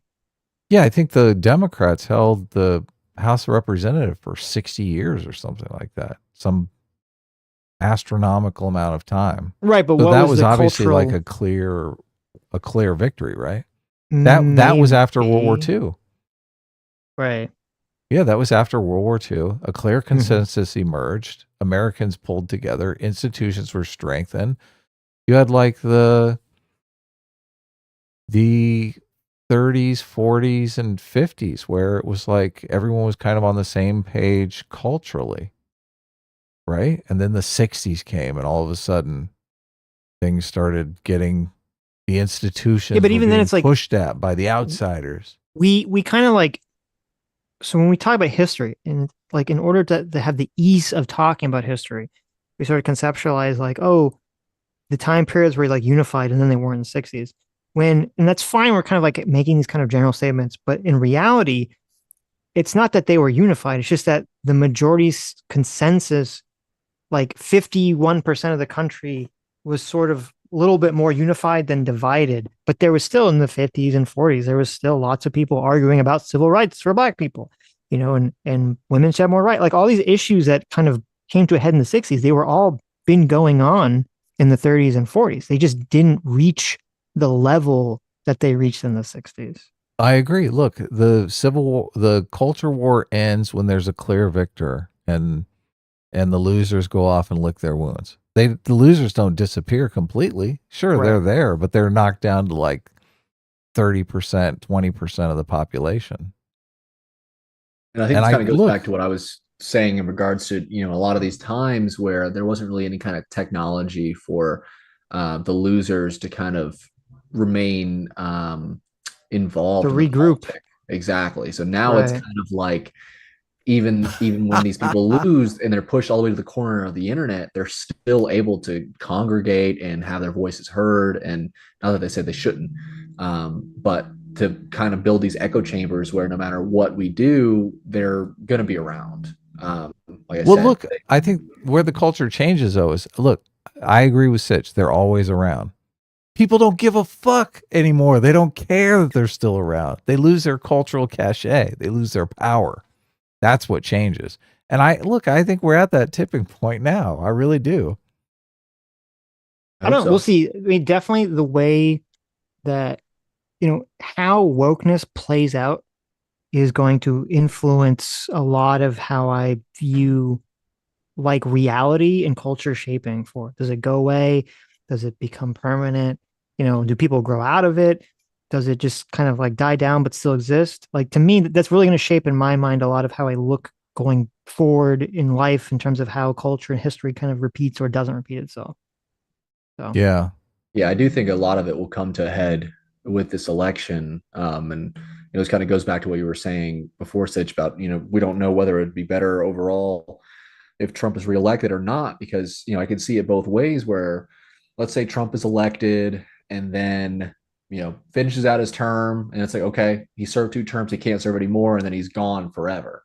Versus he doesn't get elected and then his followers still say he was robbed again. He's Trump going to be a says, martyr. I'm going He's to going run to turn again into in the next Jesus 2028. Christ. Yeah, exactly. Versus he wins again, 4 years go by, and then he fades into history. Versus who knows what will happen if he doesn't win again, and then more election fraud claims happen. But I think Destiny is specifically like a little ridiculous with he thinks that Trump will try to maintain power for a 3rd term. I mean, like Adam says before, there's just no mechanism in place at all for that to even happen. It makes Like, me wonder. It makes me wonder if Destiny, because I use the analogy of the kid that blows up in the grocery store and like everyone's looking at you and you're like, fuck, like I got to get into this kid just to shut the fuck up. And now I wonder if Destiny's ever given into his kid in the grocery store. Just because it's such a clear definition of the problem. Yeah, it's like Destiny is rational on a lot of things, but I do think he legitimately has TDS to where it just seems like any kind of rational argument just disappears, that he knew he didn't win, it was all a lie. Versus I'm firmly on your guys' camp where Trump firmly believes that he won the election. Oh yeah, and that it was stolen from him. And I think I don't know if you guys, I don't think you guys posed it to him, but I think a good question would be to ask is a hypothetical of like, okay, Destiny, like what if Trump actually did win the election and it was stolen from him? Would that make January 6th justified? To see what he would say to that. Because I mean, if it all hinges on that point, or more so the point of, do his followers and Trump himself actually believe that Trump was robbed, and that what they're doing now is trying to uphold democracy by making him, who's the rightful winner of the election, having what he deserves. Go ahead. It's an interesting question, because I think even if like if we had perfect knowledge somehow, we had a magic book that told us perfect knowledge and it told us that Trump, the election was stolen from Trump, but like no one actually knew it or even proved it. Everyone's just kind of going off vibes. I'd still say that wouldn't justify, the trying to get Pence to overthrow the votes or the January 6th stuff, because no one knew. They were just working off a vibe check. And I think that I think this is where I kind of differentiate from, maybe Destiny or a lot of people on the left, is that I do believe very strongly, I kind of like the Ned Stark vibe in me to an extent, that I do believe that we need to have these very strong institutions and respect for these institutions. That doesn't mean blind respect. Obviously, the institutions become corrupted. They need to be destroyed and replaced. But we do need to have an idea. We do need to have an institution that works and a principle that people follow and say, okay, even if I don't like the outcome, I have to respect the institution, even if it was stolen from me for the greater good. I think I need to just kind of go along with it, because keeping the country together is more important than me getting my way. And to me, this is where I see kind of like the big difference between Al Gore and Donald Trump, is that Al Gore, who I think, regardless of whether you think is true or not, he thought personally that the election was basically stolen from him. And yet he basically made the decision and say, well, for the greater good of the country, to not split the country apart, to not to destroy America's faith in itself and in these institutions, I'm going to just, concede the election. Where Donald Trump doesn't really give a fuck about any of that stuff, because he's so self-driven. He's so egotistical on his own level. So isn't it funny how, so you're basically saying that Al Gore took one for the team, right? Yeah. The idea of America is what's important. But Donald Trump is spinning the fact that he's running again as taking one for the team. Which is ridiculous, obviously. Yeah. Yeah. Sure. I could have such a great life. I just had a great life. Right. But I'm doing this for you. I'm taking one for the team. I'm trying to make myself a 2-term president for you. Right. But see, and that's because there is a balance. It's a very difficult thing, but there's a very difficult balance you need to hold up the idea, and the concept that is your country, that is America, or whatever country you're in the systems and institutions of your country. But you can't just let those in charge get away with everything, or just, run, to use your faith in the system, or to use your value of the system within itself in the continuation of the system and your society. You can't allow that to be used to just basically take advantage of you. And you kind of have to find this weird, delicate balance between these two very interesting, dangerous concepts. And it's funny because I don't really see this idea. It's not really something I hear talked about at all in American media. It's something I see comes up a lot in anime, with sort of in Japanese society, where people kind of saying, okay, well, the idea of the system and the faith of the system can be more important and worth sacrificing, myself and my personal honor for. Actually, this came up in Star Trek. Actually, this was in Next Generation. There was an episode where there's this asshole guy who's accusing Worf's father of betraying the Klingons, the Romulans, and it was all a lie. And basically, the head of the Klingon government was like, well, even though I know this guy is lying, it's kind of important for you to accept this mythology, because their family is too powerful. And if the truth comes out, that family is essentially going to split the country in half. It's going to cause a civil war, in the Klingon Empire, and all these people are going to die. And Worf is basically well, to keep the idea of the country alive and to keep the peace, I will accept the personal dishonor of, the lie about my father. So. Yeah, in the context of the legal wranglings that are going on now, it's super pertinent, but it's also, I mean, as soon as you say, look, maybe we should let some of these things go, bad faith actors are going to come in and spin it as, letting the elites get away with murder. So that's why I'm saying, yeah, it's hard to verbalize, because I don't know where the line is, obviously.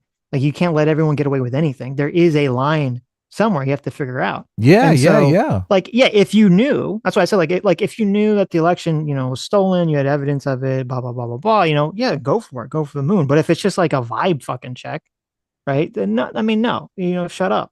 It's a vibe check. That's bullshit. So you shouldn't destroy every institution and the validity of every institution because you have a feeling, a gut intuition. Yeah, no, we're the only ones talking about it. Like, I don't really see other content creators talking about this. And I think that it's really something you can't really talk about because it is too vulnerable to the bad faith actors spin. Right. It's too easy to spin as like, oh yeah, you want to let them get away with everything. Yeah. Yeah, exactly. Yeah, exactly. Kind of goes back to Sitch you've talked about in the past where, there's a lot of people where they talk about the police brutality thing. And, you've heard people say like, well, I would fight back against the police if they did something Right. wrong to me. It's like, yeah, maybe that's like a principle you kind of hold as a person, but it's one of those things where you will not win. Like it's just stupidity. You're gonna make it worse for yourself. Yeah. Yeah, and for everybody else. Like you fight it in the courts. You're right. Exactly. Yeah. Well, and it's funny because I say the same thing with the charges against Trump with the Stormy Daniels thing. I'm like, yeah, I think he did all that stuff, but is that like I don't think they should have brought the charges. Because it hurts the legitimacy of the system in people's eyes. And it does seem political. And I think it was a political prosecution in terms of the DA bringing the case. I don't think it was political necessarily in terms of like the jury following the law, because I think he did do the crime.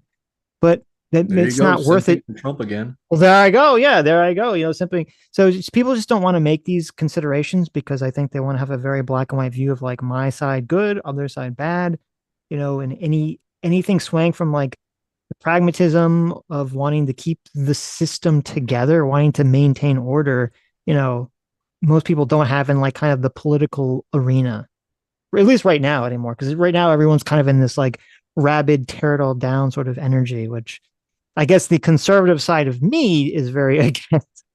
Because the conservative side of me does have a large fear towards barbarism and does like to maintain order. So. Couple nuclear strikes will fix that right up, man. I'm telling you. Well, hopefully it doesn't come down to New York getting squidded. So, But anyway. Okay. How are we doing? Are we almost done? Fondue for $5 says the point for me is that both the right and left are at each other saying they don't care about free, when to me they both do it in different ways. True. Yeah, everyone just tries to use freedom for their own.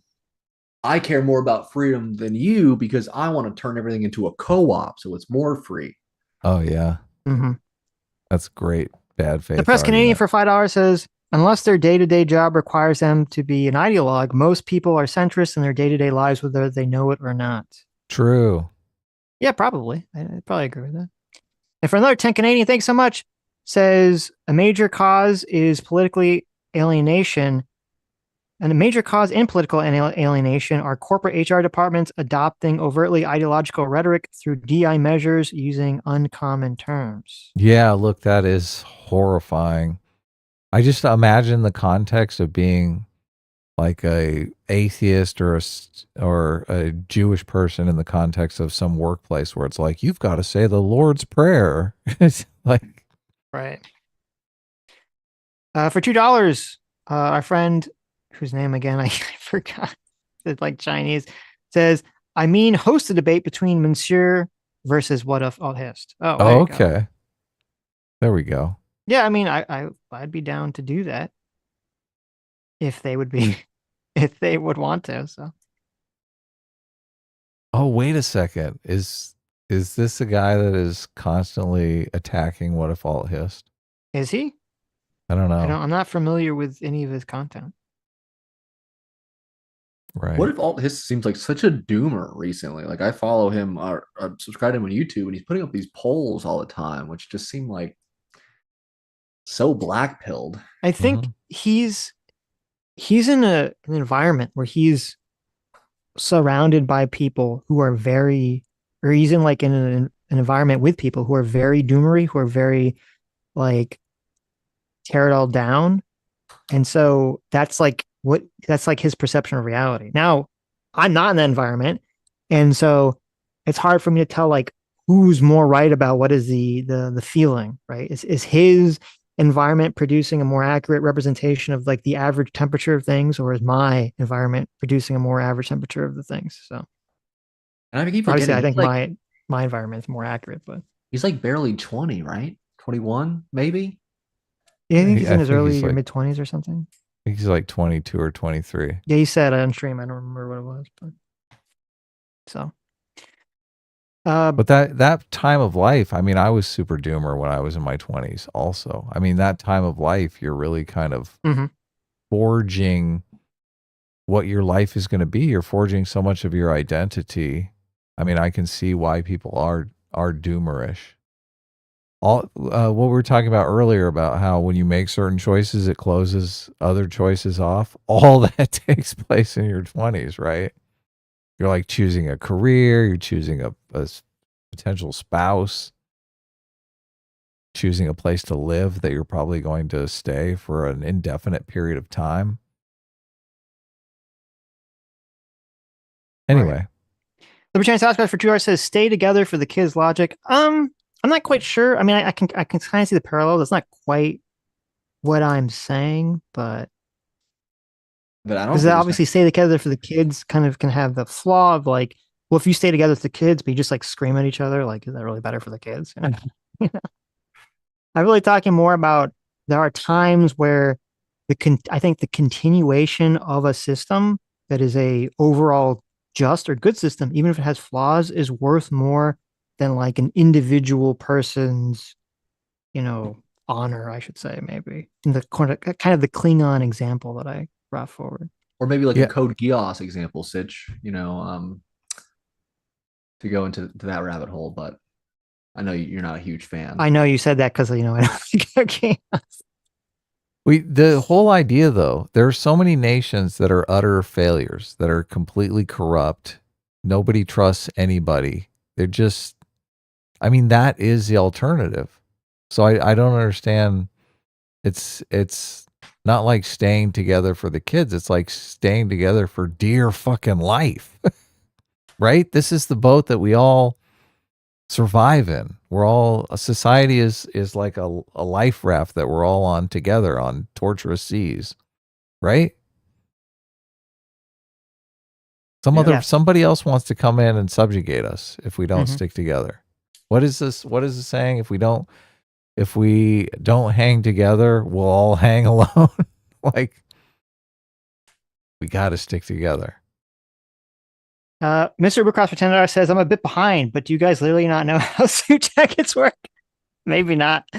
I don't know. Let me look. Did I just like look at his jacket wrong?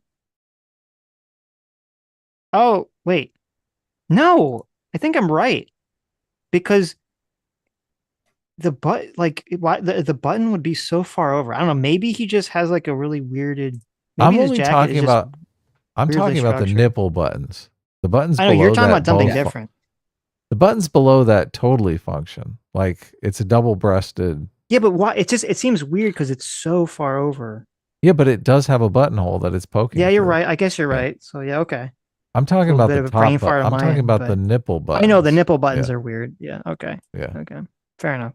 Like, do you honestly think that you pull that top collar over to the button and it's got like a corresponding? Well, obviously the nipple buttons. You... Yeah, the nipple buttons. Yeah. No. Make sense. Yeah. Yeah. Okay. Right. So. We all agree on the nipple buttons. And I've never seen that in another suit jacket, so I don't even know what's up with that. Because I know sometimes suit jackets have extra buttons, but they're usually like on the inside. They sell that jacket at the store with the assless chaps. Michael Knowles does have a very feminine look to him, doesn't he? He does. Yeah. I think there's nothing wrong with that. There's nothing wrong with that. Mick Truffles for $5 says that democracy can only exist up until voters discover that they can vote themselves benefits from the treasury. Alexander Heitler. I think we've talked about that, right, Adam? I mean, we kind of disagree because it's sort of how democracy functions. Like, people are trying to give things to their voting base. Yeah, I completely disagree with that. Well, I guess, I mean, it works, especially now when we kind of have this power sharing thing going on where everyone at least can have some hope that their guy is in power sometime in the future. Like it's nations like Russia, where it's like, Putin is in power for generations. How can you even, if you're the party out of power, oh, that's got to be painful, right? Right. Brian for $5 says, Adam, Saudi Arabia just ditched the petrodollar. What do you think this means? A shift away from the US dollar as the main reserve currency. Did it really? Yeah, the agreement ended yesterday, I believe. I mean, okay. What are they using I guess instead? we'll find out. What are they what are they going to use? The Mexican peso? Gold. Oh, they're using gold? Bitcoin, actually. He's joking. Okay. Look, Oh, wait, no, yeah, I'm sure. sorry. I misread. Wait. I'm misreading something. U.S. Saudi petrodollar pact ends after 50 years. Yeah, wait, this article doesn't say what they're using. What are they using? Yeah, look, I think they should use, I mean, they should use something that's easily manipulated. Mm-hmm. That way, whenever they sell oil denominated in Mexican pesos, and those Mexican pesos fluctuate so wildly that they get different amounts for each barrel of oil.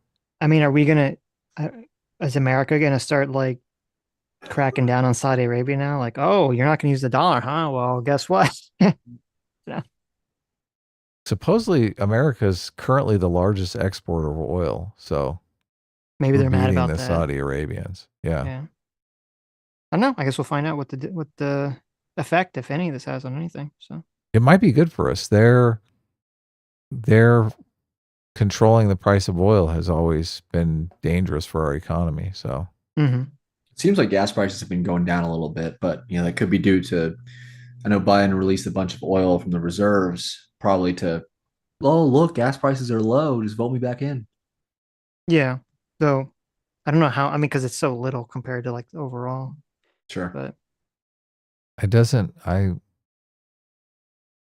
is it really gold? Did you read that? No, it's not gold. I was misreading. Okay. The They said we article went was off the worded gold very standard. strangely. Yeah. Says the crucial decision not to renew the contract enables Saudi Arabia to sell oil and other goods in multiple currencies. So I guess it's not really doing it to anything specifically. Oh, multiple currencies. Okay. Yeah. Yeah. Look, as soon as nations always want to buy things in the currency that they can print because it's easier, right? Look, we just fire up the printing press and we make some whatever we have, our currency, and we trade it for oil. If they sell oil in dollars, they're like, okay, well, we got to print up our currency and trade it for, we got to get dollars somehow. We got to create something and sell something to Americans with dollars, get those dollars, and then trade those dollars for oil. So, oh, it'll be interesting. Oh, interesting times. We'll see what happens. Where was it? Lord of the Nerds for $5 says, I think it's funny, Sitch, you're only triggered by this account. I can make the same comments on another account and you would be chill. So you could make, like, if you made some other account and you made the same comments, I would disagree with it. It's the fact that, like, if you made another account and you just constantly strawman me and Adam in, like, the most retarded way on that new account, then I would also grow to dislike that account too. So I'm not sure what the point is that you're saying. Like, if a random person said something to me that I was like, no, you misunderstand me, I'd be like, oh, well, this person, maybe they're just some kind of good faith way to, they just don't understand what I'm saying. But with you, it's just like, you just do it constantly 24/7. So obviously it's annoying. So, I mean, I guess congratulations. Is that something to be applauded? I don't know. You win. Yeah, there you go. Good job. Fondue, but thanks for the money that you keep giving us. Fondue for $5 says, on a side note, will the new media channel just be for bad woke shows? If not, please work through Psychopaths. I've been curious about your take on it. No, it'll be for good stuff that we like too. So we've got to need to watch Psychopaths, Adam. Everyone says that. I love watching stuff. We've been watching the new Star Wars Acolyte, and we got a script in the works. So we'll put it up, and we're gonna review it on this channel. So once we put it up, obviously you guys will know about it, because we're gonna react to our own video, which should be great. Right. I'm gonna try to get through this because we're way over. Okay, look, I'll shut up. It's usually other way around, but go ahead. Press Canadian for 10 Canadian says, outside of ideology and just the basic anxiety for non-conservatives, it is seeing with our eyes Biden staring off into space, struggling day to day, but with the alternative is a vindictive lunatic in Trump. Yeah, I mean, it doesn't, and I agree with you, it doesn't really help that, like, you know, with Biden, someone who's so obviously suffering from cognitive decline, and it's like this like complete gaslighting of like, no, he's totally fine, and everyone is like, oh, okay, it's such an obvious lie. But. Yeah, horrible. Libertarian Sasquatch for $5 says, I just think that attitude is very prone to sleepwalking into something worse, because if you're upholding systems for this veneer that it works, that's like, obviously if you take it to an extreme, that's definitely a possibility. That's what I'm saying. You have to find this kind of like balancing act between the two things. I think Al Gore was correct for, even though he personally thought the election was stolen from him, or that he thought the system was unfair, he said, well, you know, the courts ruled the way that they ruled. I'm going to accept this for like the greater good. I think that's the way to sort of handle the situation. But where's the Streamlabs? It's okay for $2 says, a good time to talk about Neon Genesis when the studio Gynex has filed for bankruptcy not too long ago. That YouTube video I'm working hasn't been forgotten. Well, there you go. Dr. Diller for $3 says, you hate Evangelion because Shinji's a loser. I hate Evangelion because the story is largely nonsense that uses thrown in random symbolism that doesn't mean anything in context. Patching the story with remakes is cheating. That is also a completely fair criticism, Dr. Diddler. There's a bunch of symbolism that like gives people the false sense of depth to Neon Genesis when there actually isn't. And they basically just said, oh, I just did all this stuff because I thought it looked cool. So Dr. Diddler for now $2 says, I've begun to think that the reason people hate centrist independence so much is because they recognize an asset for their tribe, but is internally frustrates them that they can't fully secure it from their political enemies. Definitely. I think it's definitely a big part of it. And Dr. Diddler for now $2 says, one example is Destiny getting annoyed with Sean, actual Justice Warrior, after the debate. He called Sean smart, but seemed confused and annoyed that he held conservative positions. So I think, to be fair to Destiny, and I haven't actually watched the debate that he's referring to, so I don't know if Destiny's take is correct. I know Sean put out a response video, so I don't know who's right in this debate, in this conflict, because I haven't seen the actual debate. But Destiny's criticism was, he was saying Sean would like intentionally like push back on sort of like a technical but true thing that Destiny said that was wrong, but ignore the broader point Destiny was arguing against, where Destiny was correct. That was Destiny's critique against Sean. So I don't know if it's a fair critique or not. Literally all the time. It's like his brand. I agree with you. I agree with you, which is why it's kind of funny. But so like a lot of people do it in these debates because it's kind of like a good way to sort of, you know, win a visual, you know, victory. But anyway. Solid for $2 says, you missed my Jenga super chat. Did I? Possible. So I looked here it you up go. in the I new... did. So for $5 says, the way I understand social conservatives is they view society as a game of Jenga, tank one block out, and the whole thing could fall down. I mean, yeah, sure. I agree with that. That's the way I think conservatives, not just social conservatives, look at a lot of society. So yeah, but a lot of times, I mean, they'll be arguing that if you move a block that's already been taken out and is like not even in play anymore, it's going to mess things up. It's like, no. Right. That's not going to affect things. Anyways. All right. That was a great show. Excellent show. Amazing show. Oh my God. It was so much fun. Thank you for coming on, Christian Baller. Thank you guys for having me. I remember, I think the first time I found you guys was the... all right. Bye-bye. All right. Bye.